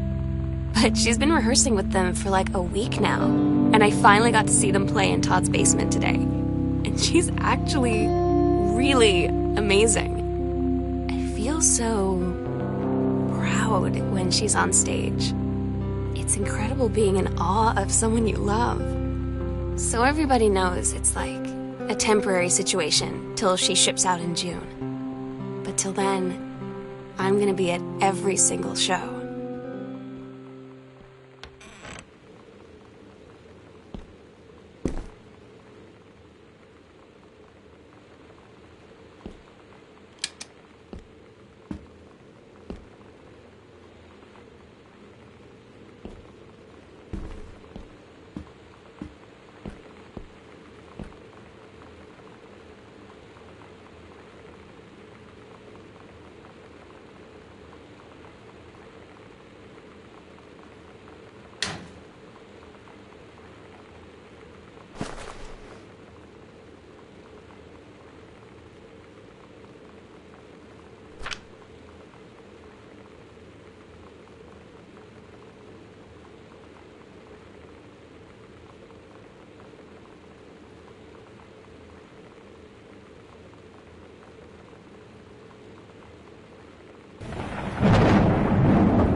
There's a little bit of concern on my part before any of this got started that you never know how much liberty you're going to be given and how much over direction you're going to get, because somebody hears it like a specific way, and if you deviate from that at all, you're just going to keep doing the line over and over and over again, like 50 times until it's right. So I really wasn't sure what to expect, but even on the first day getting in there and being able to go through a few of the lines and just give them what came to mind, and seeing how closely I think everyone was on the page about it. So the direction was always really positive, and it was always kind of coming from either additional information that changed the context of what I was reading, or a certain change in the phrasing or the way something is being, a pause here, or maybe move it to here, or instead of emphasizing this word, try this one instead. So you end up with a lot of different takes that really give it a very different feeling, depending on which one you go for.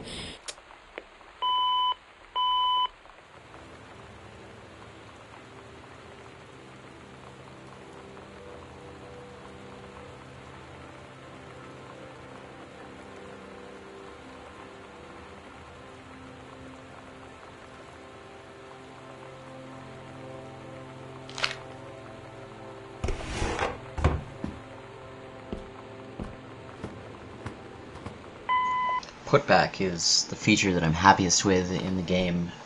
and it actually came about as sort of a little bit of an accident. Playtesters had told us they didn't want to feel like some kind of horrible person rummaging around this house and tossing everything on the floor. But there wasn't really any other option initially. That's all you could do was sort of try and lob things back into the place. So, I had done some code before for placing turrets and things in other games where it, will arbitrarily orient an object to be perpendicular to surface and all that sort of stuff. I told Steve that, we'd have a lot of edge cases with that and it would take some time to implement, and temporarily I would just give him the ability to put objects that these things would kind of stick to in the game. And we tried that, and it worked so well that we decided to keep that. And that's where Putback came from.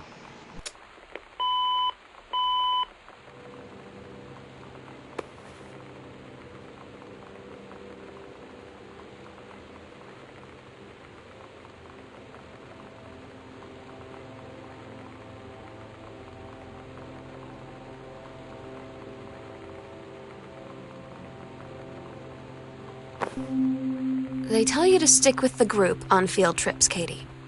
There's a reason for that. Lonnie and I snuck off on the side paths at Multnomah Falls and got a little lost. Okay, a lot lost. Like, for hours. Right before the bus left, we found a trail and came running down the path, soaked and covered in mud, shouting for the bus not to leave. The school called home. Mom and Dad said, "You didn't get into trouble like this before you met that Lonnie girl." But I don't think they know about us. The kids at school, though, I'm really afraid that's a whole other story. Stick with the group, Katie. Stick with the group.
I don't get Lonnie sometimes.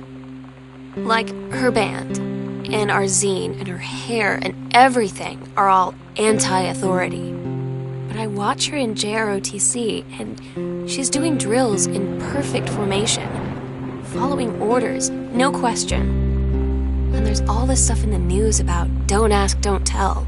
Like, she's going to join the army and then have to lie about who she is. She said they don't need to know what they don't need to know. Like it was no big deal. This from the girl who trashed her locker to, like, defend my honor.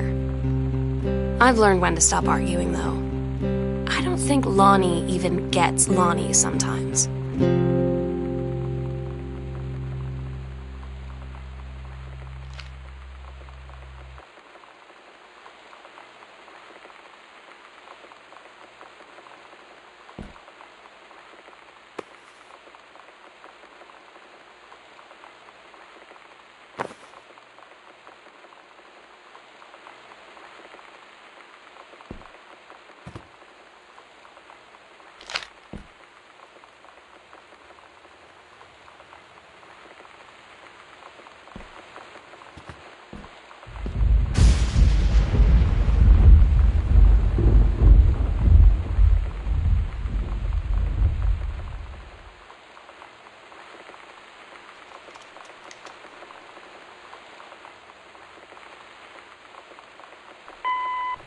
Fanzines. I mean, that's one of the things that we started doing right away, was doing these Riot Girl fanzines, and everyone would contribute and write, an article for it, and then we'd compile it and make these Riot Girl fanzines, and we would mail them out to people. I mean, all this is so funny to talk about it before the internet, but we used the mail, and people would write.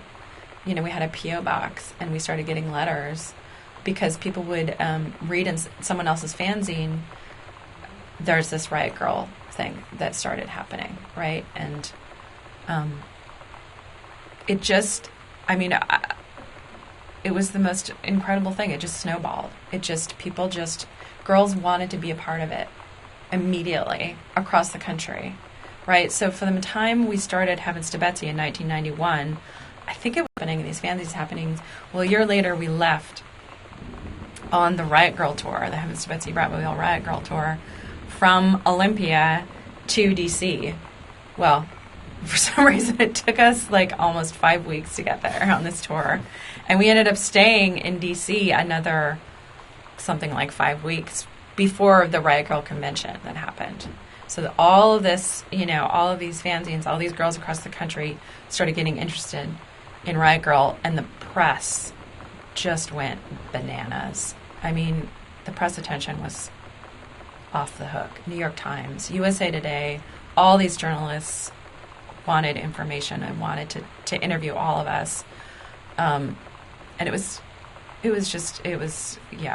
crazy. So by the time we got to the Riot Girl convention, suddenly we were truly part of a movement.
The music for Gone Home was mainly composed over 2 separate periods, roughly a year apart.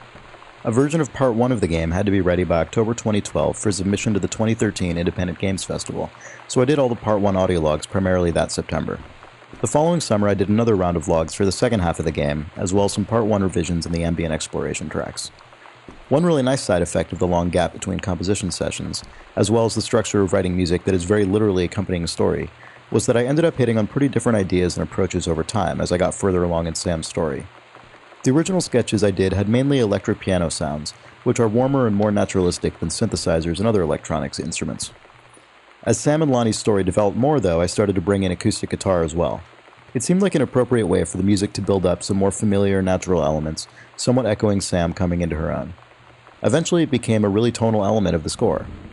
After that emerged, I started to more carefully control the instrumentation for the various main categories of log subject matter, including Sam's self-reflections, Sam and Lonnie, Sam and her parents, and even Sam and Daniel. Some of those have their own melodies and themes as well. That wasn't really a grand plan from the start, and I don't expect everyone to really notice it, but it became one of my favorite things about working on this score.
Katie, you know how Mom and Dad are.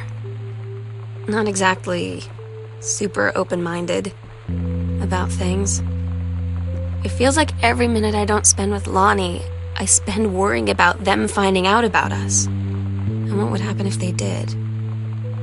You know Dad's joke about the nunnery that he'd tell whenever he brought boys around the old house? I wonder where he'd want to send me.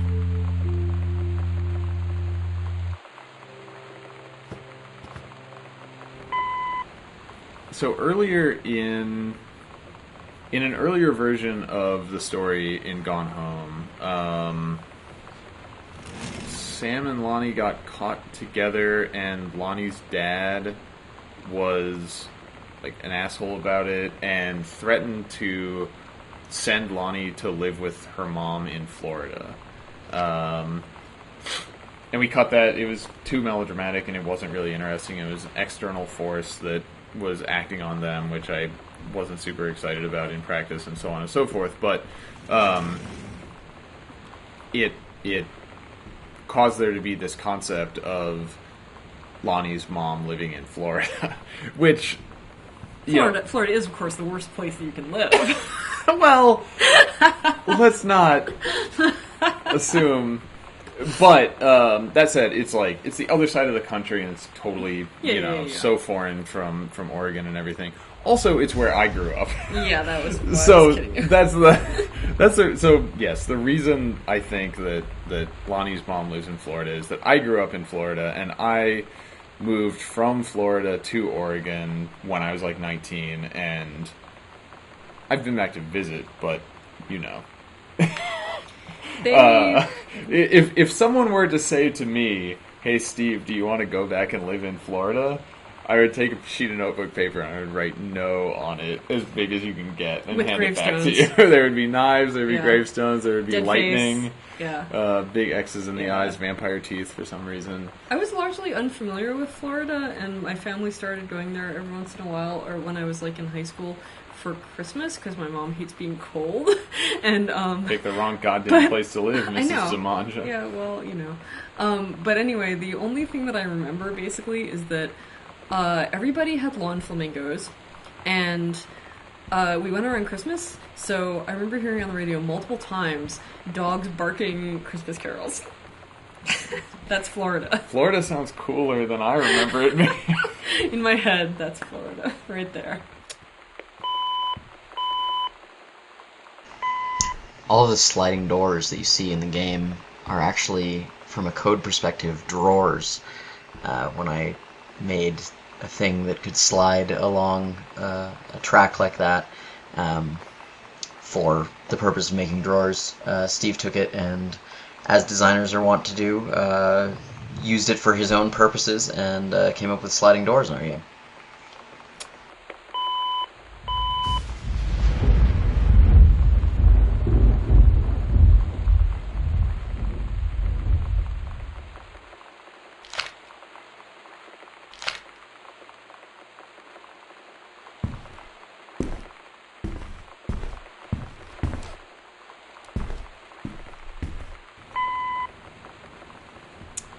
Writing Sam was a unique challenge, just in the sense of, on the one hand, it was very much from my personal experience because it's about being a teenager and my memories from that time, you know, as an individual, but also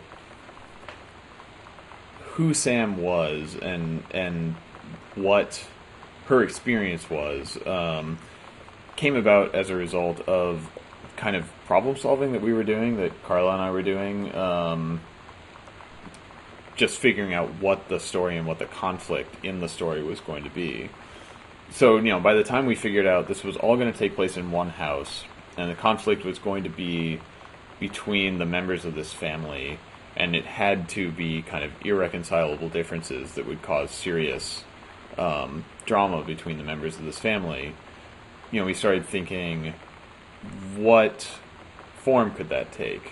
You know, could it be that the teenager of the family falls in love with somebody that they're not supposed to and the parents don't agree?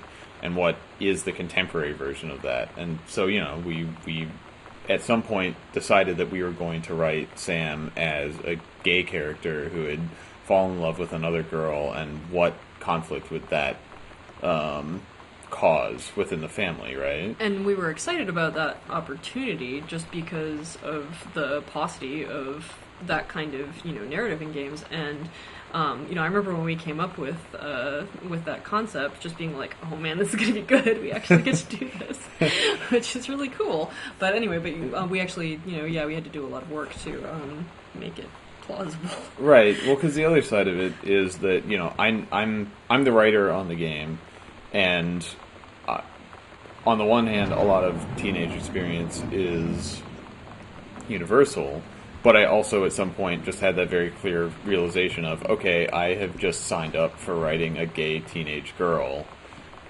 Two out of the three aspects of that character are not something that I've actually lived through. And so it was impressed upon me, especially like when I was working at Irrational, how important research was to getting your fiction right, whether it's, you know, very practical terms like how something works mechanically, to what the characterization of the individuals in your story might be. And so, you know, my process was reading a lot of blogs about people's actual experiences growing up, being gay and being female, and reading fiction and nonfiction about people's experience, and doing original interviews with people that I knew in my life, and asking them about what they remember about growing up with these experiences, and being able to actually, you know, ask follow-up questions. And I'm really grateful to all the people who have shared their experiences through writing, and who were willing to share their experiences with me, personally, talking to me into a microphone so that I could refer to it later, which is just a huge leap for someone to take, to talk about their own, you know, coming of age and all of those very personal experiences. But, you know, I couldn't have gone into writing this character with just saying, well, I'll just assume that I'll do an okay job and write it however it seems like I should. And instead saying, you have to take this seriously, and you have to actually reach out to people who have lived it, so that when you're writing this character, it represents the experience of people like her in a way that is plausible and respectful and authentic. Yeah, that represents them in a way that doesn't cheapen the experience that they've had by relying on cliches or just kind of your expectations as an outsider.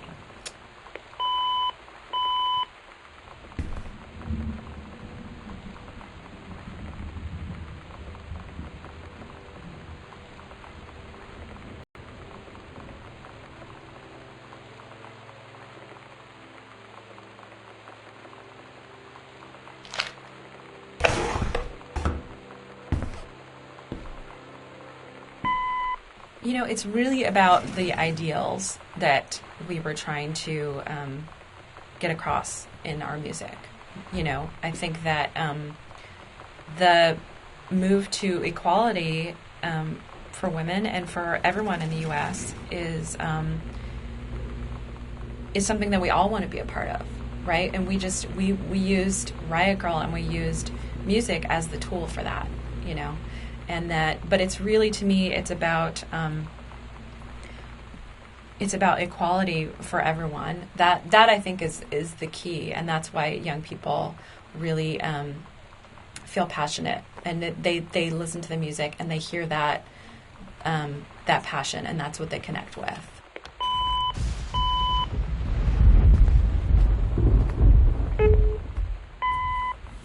So that was probably the hardest one we had to record. It was part of the second batch of recording we did, and so I had the script a few days before we did the recording to kind of read through it all and get a feel for where the story was going. And then we'd met for lunch to go over everything and see if I had any questions before we went into the studio. And I just right away admitted, yep, some part of this script here, I will be honest, one of these totally had me crying, straight up, totally couldn't help it. Figuring, yeah, I had my cry out, it was good, I'll be fine, get to the recording, it'll be great, get it out of your system. And as soon as, I read the first word, I was like, no, oh God, I'm gonna start crying again, it's gonna be great. I'm hey, I'm a professional voice actress in the studio, I'm going to totally bawl all over your lines, and it's going to sound ridiculous and terrible, and we're going to have to do the take again, and it's going to sound even worse, because now I'm crying. So it actually ended up being one take. Really, it's cathartic in a way for me, I think, because it's really, how do I put it? It's really me talking to specific people. I knew it was going to happen again. I knew it. It's the stupid writing being so on point. Which is definite praise for the character build-up at this point, because I just become so connected with her, and making those parallels all the way along.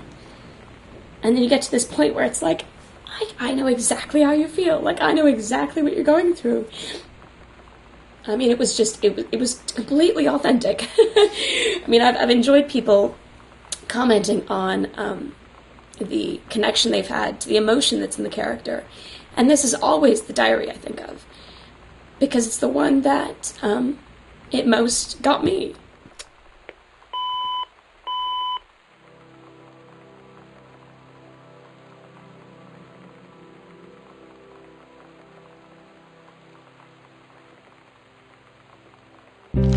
Lonnie had her going away show with her band tonight. She's so incredible on stage. When she was singing, I could practically forget everything. That we only had 48 hours left.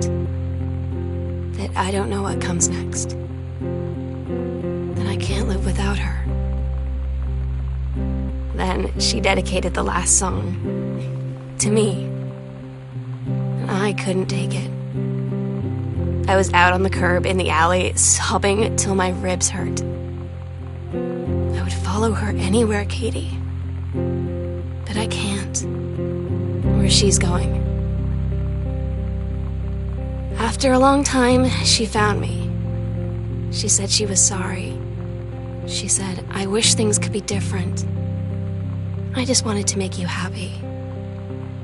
I said, I don't think you can anymore.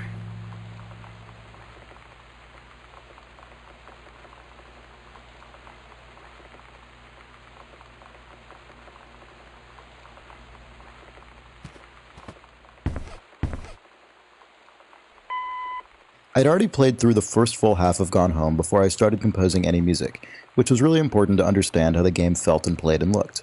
But I didn't get a build of the complete game until I'd already been delivered the Part 2 audio logs, and then ended up not playing any of the second half of the game until it was fully complete and I'd written all the music. This wasn't originally my intention, but it meant I ended up fully immersed in Sam's story, essentially to the exclusion of all the other subplots of the game, which are not accompanied by specific music. I don't know if that was objectively the right call or not as the composer, but it definitely made me feel very connected to that character. I probably heard Sarah delivering Sam's story dozens or maybe hundreds of times over. It also meant I didn't actually know the literal implications of the ending of Sam's story, so I was imagining all kinds of potential endings that ended up being a lot darker than what you see when you finally do reach the attic. So as a player, when I did complete the game, I was pretty relieved.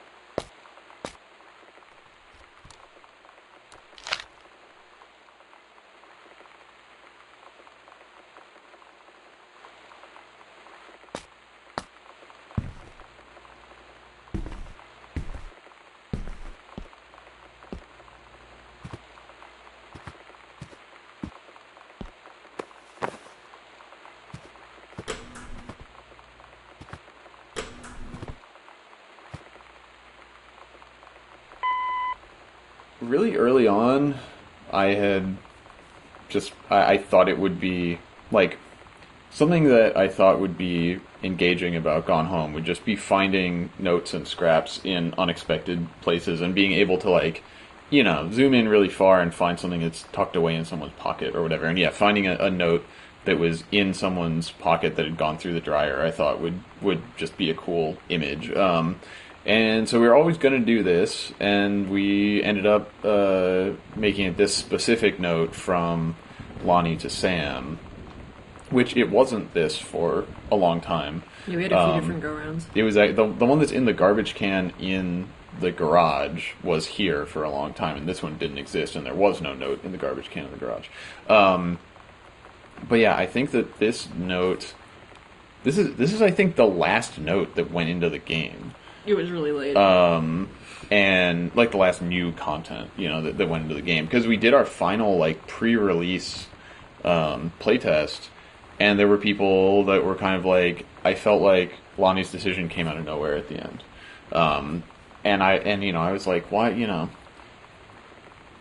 why is that? And I think it's because Lonnie had never gotten to say her piece, you know, right. and never gotten to have that moment of saying, I wish things were different and I want to be with you and I don't want to have to go away. But we've just made the assumption that that's how it's got to be. To give you some context for her, when she actually had to confront it, saying, like, you know what, I can't live with it being that way. And so this was her chance to speak just from her own perspective about why she felt like she had no choice in the matter. And then what she was deciding against when she, you know, changed her mind when she finally had to, like, ship out.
we didn't really give Kate very specific direction for this. She gave us some pictures, some reference for us to approve and everything. But when we put it into the game, again, not a request from us at all. Looking at the struts and the shape of the windows and how it's this sort of deco metal structure with water outside of it, I was just like, welcome to Rapture. Oh, I know, it's so true. It almost feels really like an intentional reference, if only it were intentional.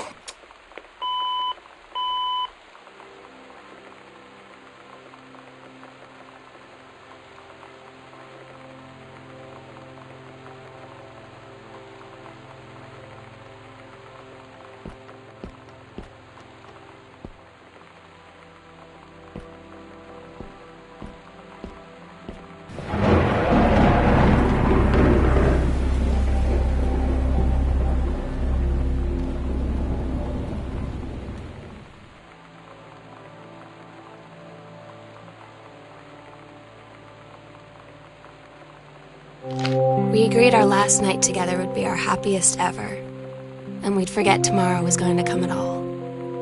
It worked for a while. We had a good time seeing Oscar off, then ran up to the attic to look through our photos, to find one for Lonnie to take with her. And looking at them, I realized they were all in the past, and there wouldn't be any more. And I didn't know what I was going to do. And I cried. And she held me. She said she knew it was hard, but life would move on. I said I didn't want my life to keep moving without her. That's when she cried too. I was so exhausted. I must have fallen asleep like that, in her arms. In the morning, I woke up, and I was finally alone.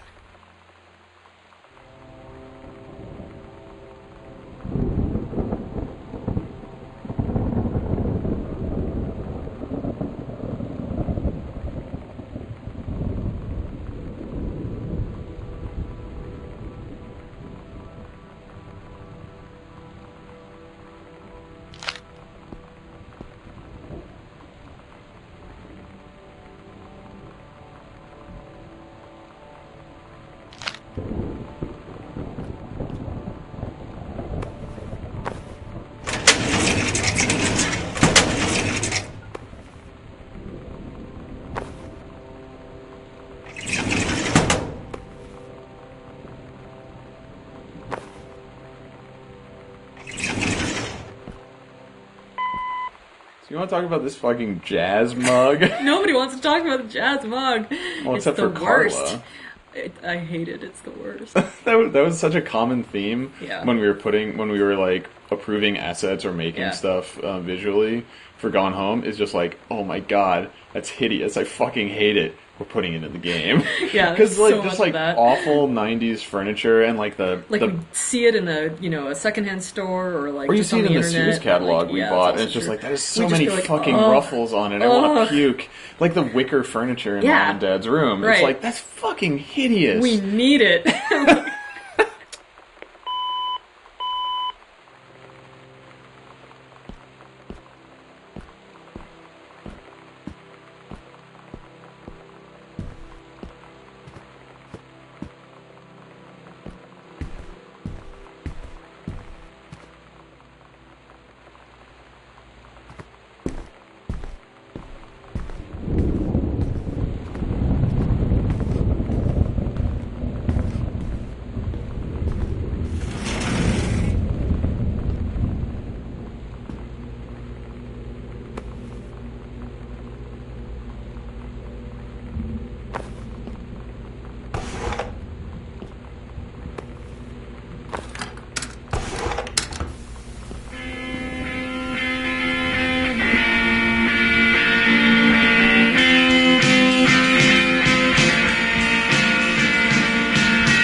Sarah Argadale.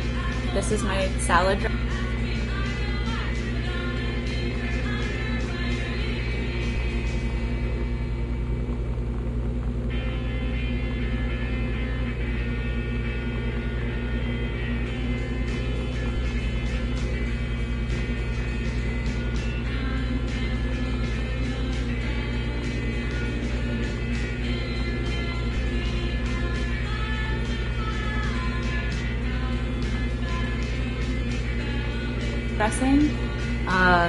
Named for my experience with being in Russia and that being what everyone knows me for.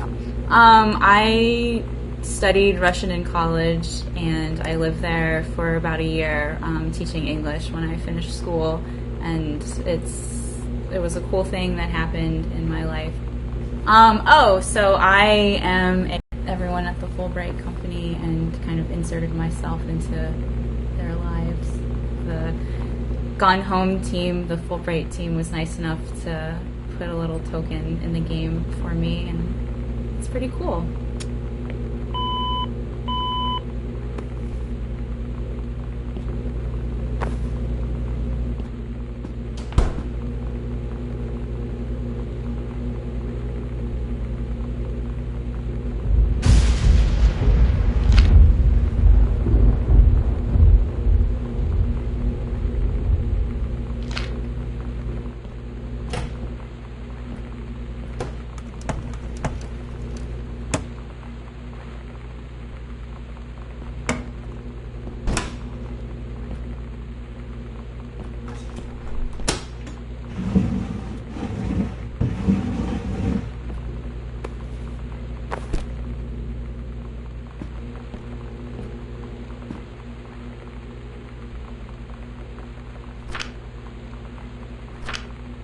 Daniel finally came over to get his game. I'd been dreading it.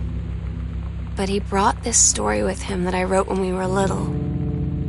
I started reading it, and then there I was, crying at the kitchen table. He asked what was wrong, and I was thinking about how we used to be friends, how much I'd taken for granted. But instead, I told him about school, and Dad, and Lonnie. And then how sorry I was that I wasn't his friend anymore. He gave me a hug and said it was going to be okay. And for some reason, I almost believed him.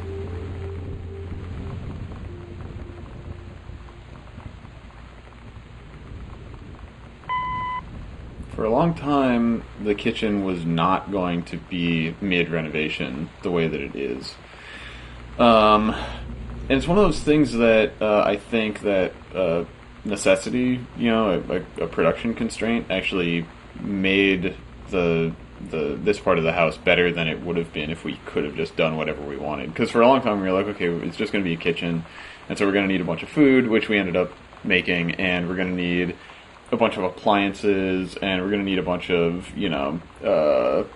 utensils and a block with kitchen knives in it and all the kind of stuff that would be in a kitchen. And at some point we just realized we didn't have the bandwidth to, of all the rooms in a house, the kitchen, I think, has the most just one-off unique thingies in it, because there's all these kitchen appliances and stuff that appear nowhere else in a house. And so at some point we just realized it wasn't going to make sense for us to try to portray that in a literal way. And so I just had the idea, what if I just tore the place apart, and the cabinets were sitting on the ground and the counters were laid up against the wall, and it's an old house, and maybe before the family moved in the kitchen hadn't been updated since the 50s, and so they decided to redo the kitchen, and they're in the middle of that when you get here. I think that that's hopefully more visually interesting than playing it straight would have been, and B, it allowed us to make this feel like a believable space in a way that we just wouldn't have been able to otherwise.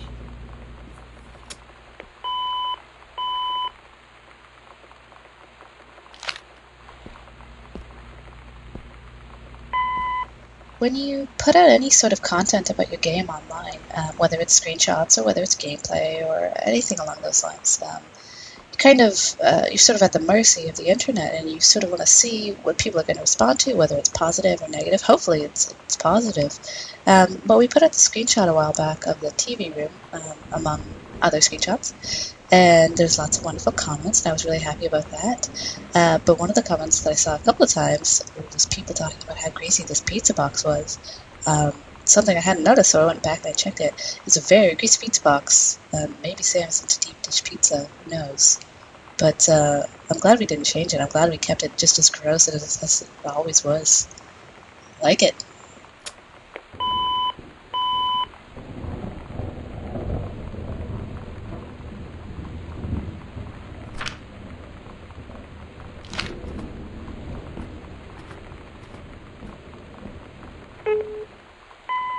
Definitely the second half was where a lot more of the emotional weight in the character came out, and that was a lot to handle, but a lot of fun to do too, because I've really not gotten to do a character that actually was so, I guess, emotionally real and so human.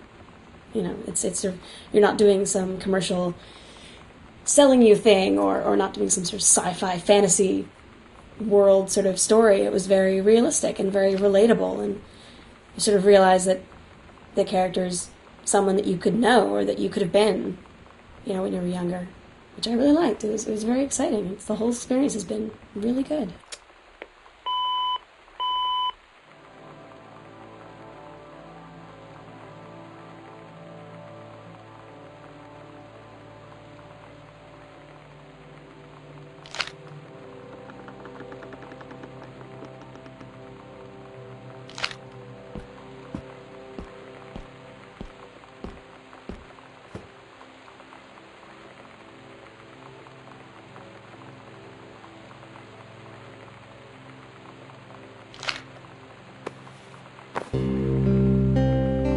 I asked Lonnie what she had to do to get ready to ship out for basic training. She said, not a lot, really. You're not allowed to bring anything with you. You have no possessions, no contact with the outside world while you're in basic. You just train hard every day, and then you deploy from there. So, they'll just send her away. To who knows where. The other side of the country? The other side of the world? My mind, can't process it. She's really going to be gone. Just gone.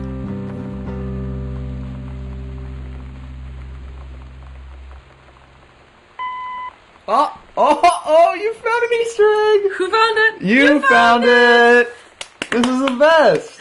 You looked up! No one in a first-person game looks up! Because there's no rewards to looking up. Because it's hard to look up. Also, you weren't allowed to look up in, Wolfenstein? And Doom, I guess. It shot higher if there was an...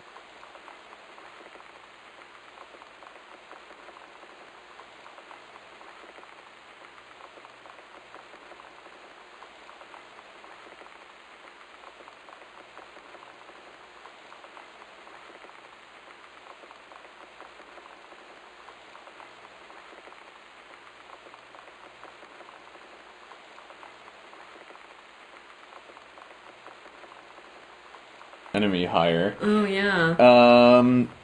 If you go get something recyclable from the recycle bin, I made it so that when you throw it way further than a normal thing, and you can knock the basketball out of the rafters and then carry it to Sam's room, and then when you make a basket, either by just throwing it through or by dunking, you get a present. You get a present, which is pictures of our cats showing up on the television. And cats that we know. Cats and friends of cats. Yeah. Yeah, sure. And we also we did a final wrap up, like a pickup voice recording session with Sarah Grayson, and we just went in there to re-record a couple of lines because we wanted to go a different direction with them after we had put them in the game and listened to them and everything, and we had some extra time, and it was like, what are we going to do with this extra time? And we didn't know. And then we were like, we did want to make an Easter egg. What if you just reread one of the audio diaries, but instead of words, you said meow? And she was like, okay. If you say so. So we went back in, game and as she was hell. a champ. Yeah. And did it perfectly, and Did not break face. No, and Josh, our audio engineer, I think, just had no idea what the hell was going on. He was kind of buff. It was good shit. And yeah, at the end of the audio diary, when you make the basket in Sam's room, you can hear from outside the booth us starting to laugh before the audio cuts off. It's a beauty. Yeah, no, Easter eggs are fun, and again, congratulations for looking up.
The fact that there are speedruns for our game makes me really happy, and the fact that, you know, that the any percent speedrun, aka you don't have to pick up anything, just get to the end as fast as possible, has basically been optimized to, I think, 47 or 48 seconds. Even just watching that speedrun is really fun because you see the player optimize, like, for instance, the fastest speedruns, they don't turn on any lights because it would take a fraction of a second to turn towards the light switch and turn it on and then turn back to the direction they wanted to go. And, you know, they just kind of, like, strafe past things and don't even change direction to move through the house. And then, yeah, the 100% Diaries speedrun is even more interesting because players use that secret knowledge to play the game totally out of order based on a strategy for, okay, what's the most efficient way to go to these 24 points in the game? Like spatially, so it's like this visit, it's the salesman, you know, problem or something, you know, where it has to go to all these different points, you know, and what's the best way to do it. It's cool. Yeah, and so seeing someone think about the house in a totally different way and a strategic way that is about this player created challenge that says, oh, okay, if I go into the basement first, then back out and into the east wing, then don't even go into the west wing until after, you know, and all that kind of stuff. It's really cool to see that stuff evolve, and I'm really glad that we didn't make it so, for instance, you had to read the note about the secret door before you could even click on the secret door, because it would have shut down so many of those opportunities for people to play in interesting ways and express their mastery over the space that they've gained by playing the game. Challenges.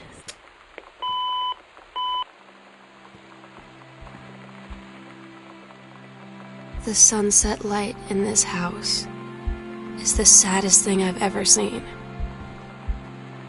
I just want to sleep. When I'm in the attic, it almost feels like Lonnie could still be here. She's just downstairs. I'm just waiting to hear her pull down the hatch and come running up. Maybe I'll go up to the attic and wait.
Mom and Dad are much more actively religious. You know, there's a Bible in the foyer, and there's a Bible in Dad's bedside table.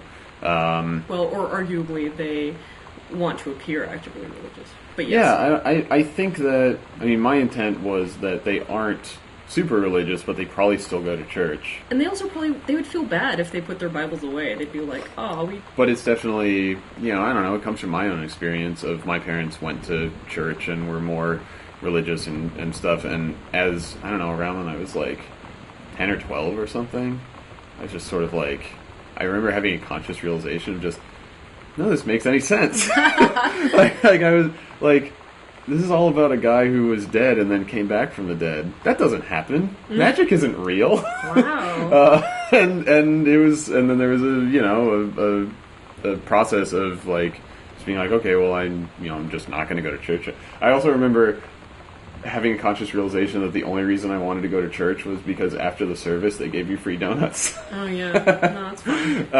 And so I don't know. It's probably just partially me projecting and trying to show that Sam is re-examining her own values as she gets older and grows out of childhood and doesn't necessarily share the same beliefs that her parents do.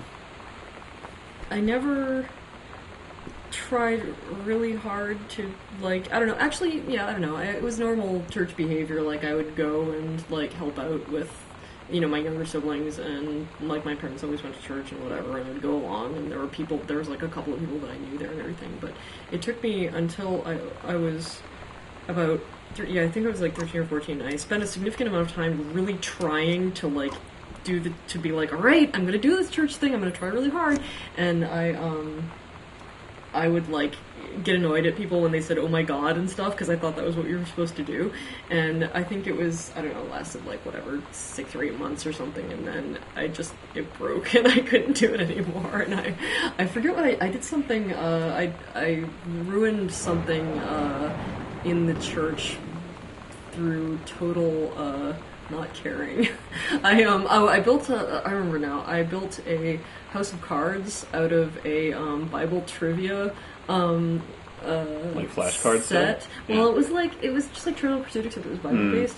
And I built like this big house of cards, and at one point I remember thinking, alright, fuck it, and I glued the cards into place. So I had this big house of cards that was glued together, totally like ruining all the goddamn cards. And at that point, I stopped having to go to church so much.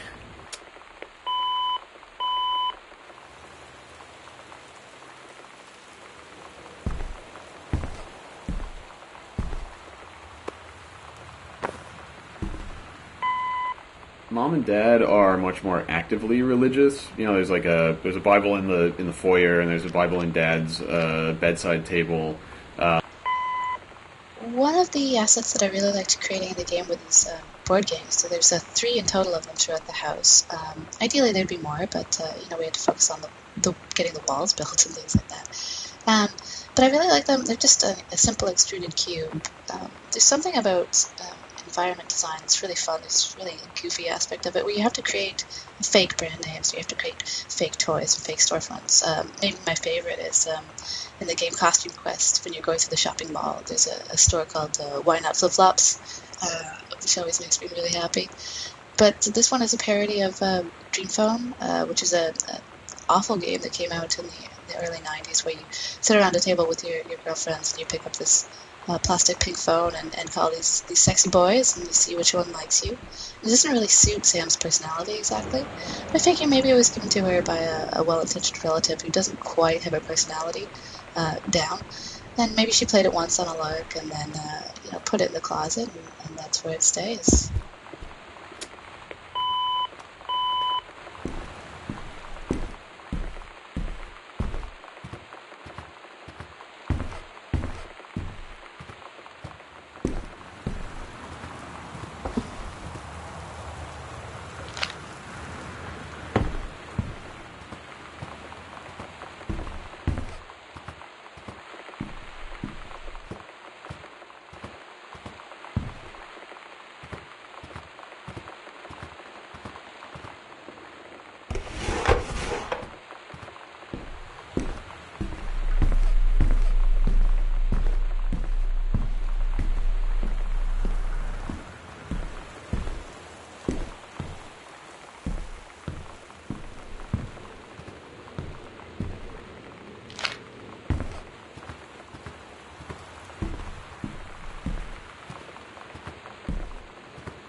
had an interesting talk with Mom and Dad tonight.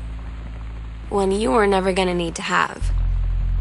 I mean, you've known, right? I've known. I've known since, like, She-Ra. Mom and Dad didn't, I guess. But they saw the zine and the stuff on the locker, and they were like, is there something we should know about you and Lonnie? And so here's the thing. I was prepared for them to be mad, or disappointed, or start crying, or something. But they were just in denial. You're too young to know what you want. You and Lonnie are just good friends. You just haven't met the right boy. It's a phase. That's what I didn't see coming. That they wouldn't even respect me enough to believe me. Well, joke's on them, because they're in for one very long phase.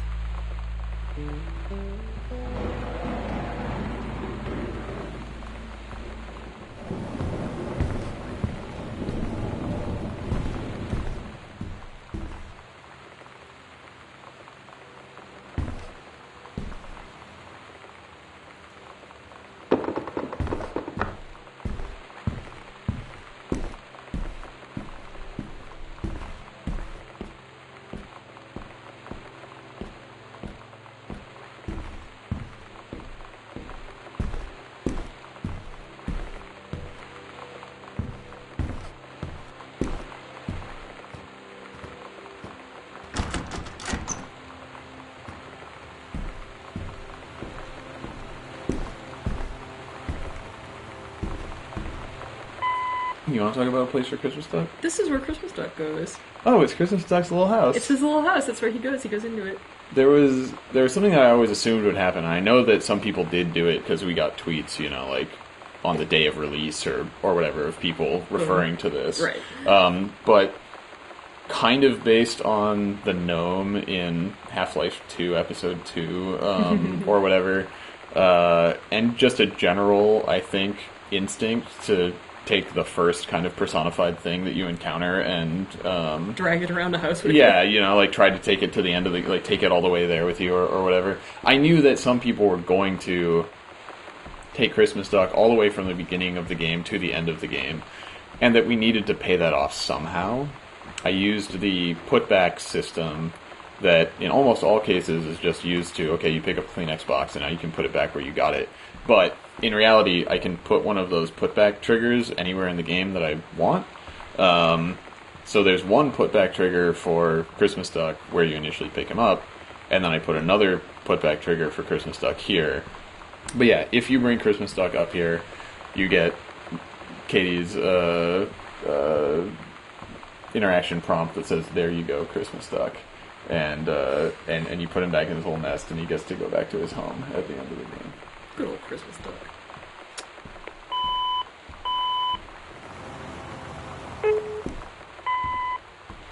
I think this is one where I love the way the music makes it so uplifting. Because it starts out in this very, sad point where it's sort of just like, you kind of don't know what, I don't know, to me it was very emotionally ambiguous in a sense.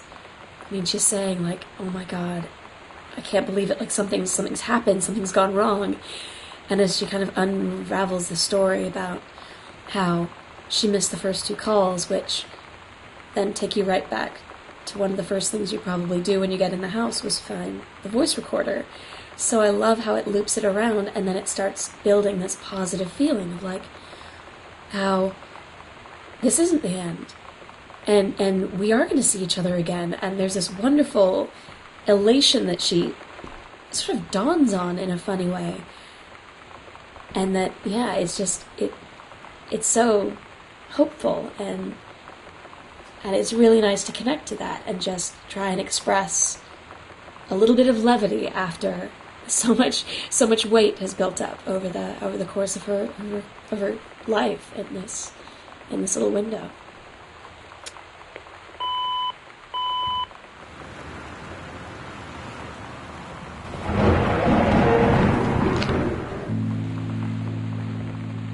Oh my god.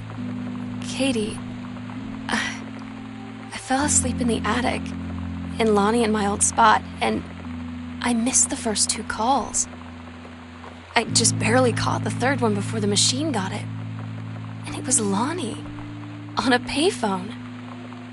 She'd been on the bus to Basic, and she said she couldn't think of anything but me and us, and that she couldn't go through with it, with the Army and being apart and all of it.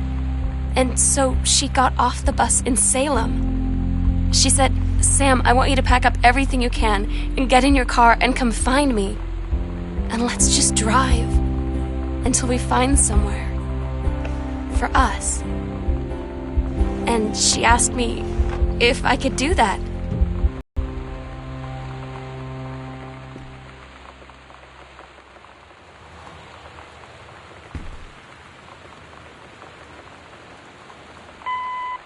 It's one of those things where we had always wanted to...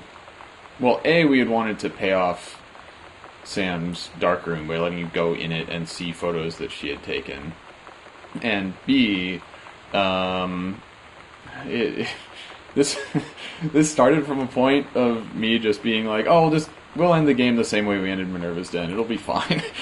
But between those two things, we initially figured we were signing up for photos that would have taken a lot of time and effort to make, of like a photo strip of the two of them in a photo booth, which would mean like let's do 4 pairs of photo painted photos of these characters, and just like pictures of them in the mirror together, and all of this very high cost facial rendering basically for Carla to do, because we had we had this style that was like, okay, you do photo collage and then you paint it over to make it look consistent, and it's a lot of work and it's hard to get the pieces and the lighting and the poses and everything looking right. I'm just not that much of a pro in order to be able to do that fast, and so it would have been months. Yeah, so we have the one very close-up photo of Lonnie's eye, and then we just brainstormed what are evocative images of the two of them and their life that we could create without having to show their faces a bunch. And I think that, like so many things, taking a step back and only seeing the implication of these characters is probably a lot more powerful than if we had just made a bunch of pictures of them looking at the camera. Being less literal is definitely more meaningful in this particular case. Yeah. To the extent that I remember when I took these holding hands photos with Rachel. I don't know. I took 20, a dozen, something like that, different versions of them, and then I was going through them afterward to try and find the one that I wanted to use to Photoshop in the letters on the heart and everything.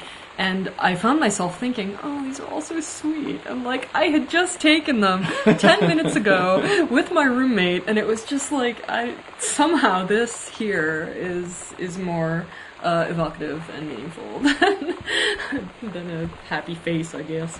But anyway, I was fooled by my own shtick, which is extremely silly.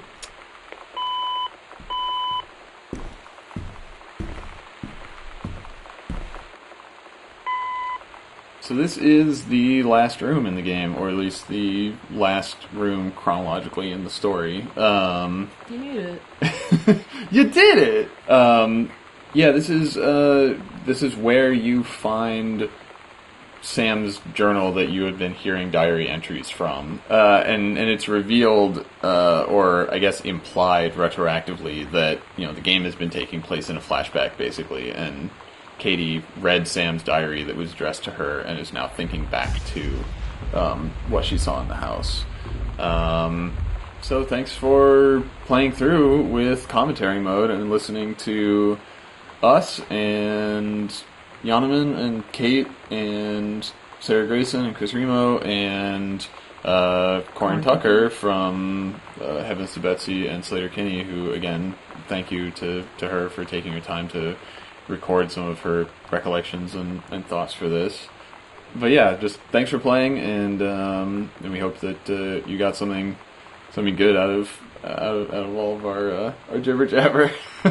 It's okay if you didn't. Bye, everybody. Bye. Goodbye. We love you. Yeah, I guess.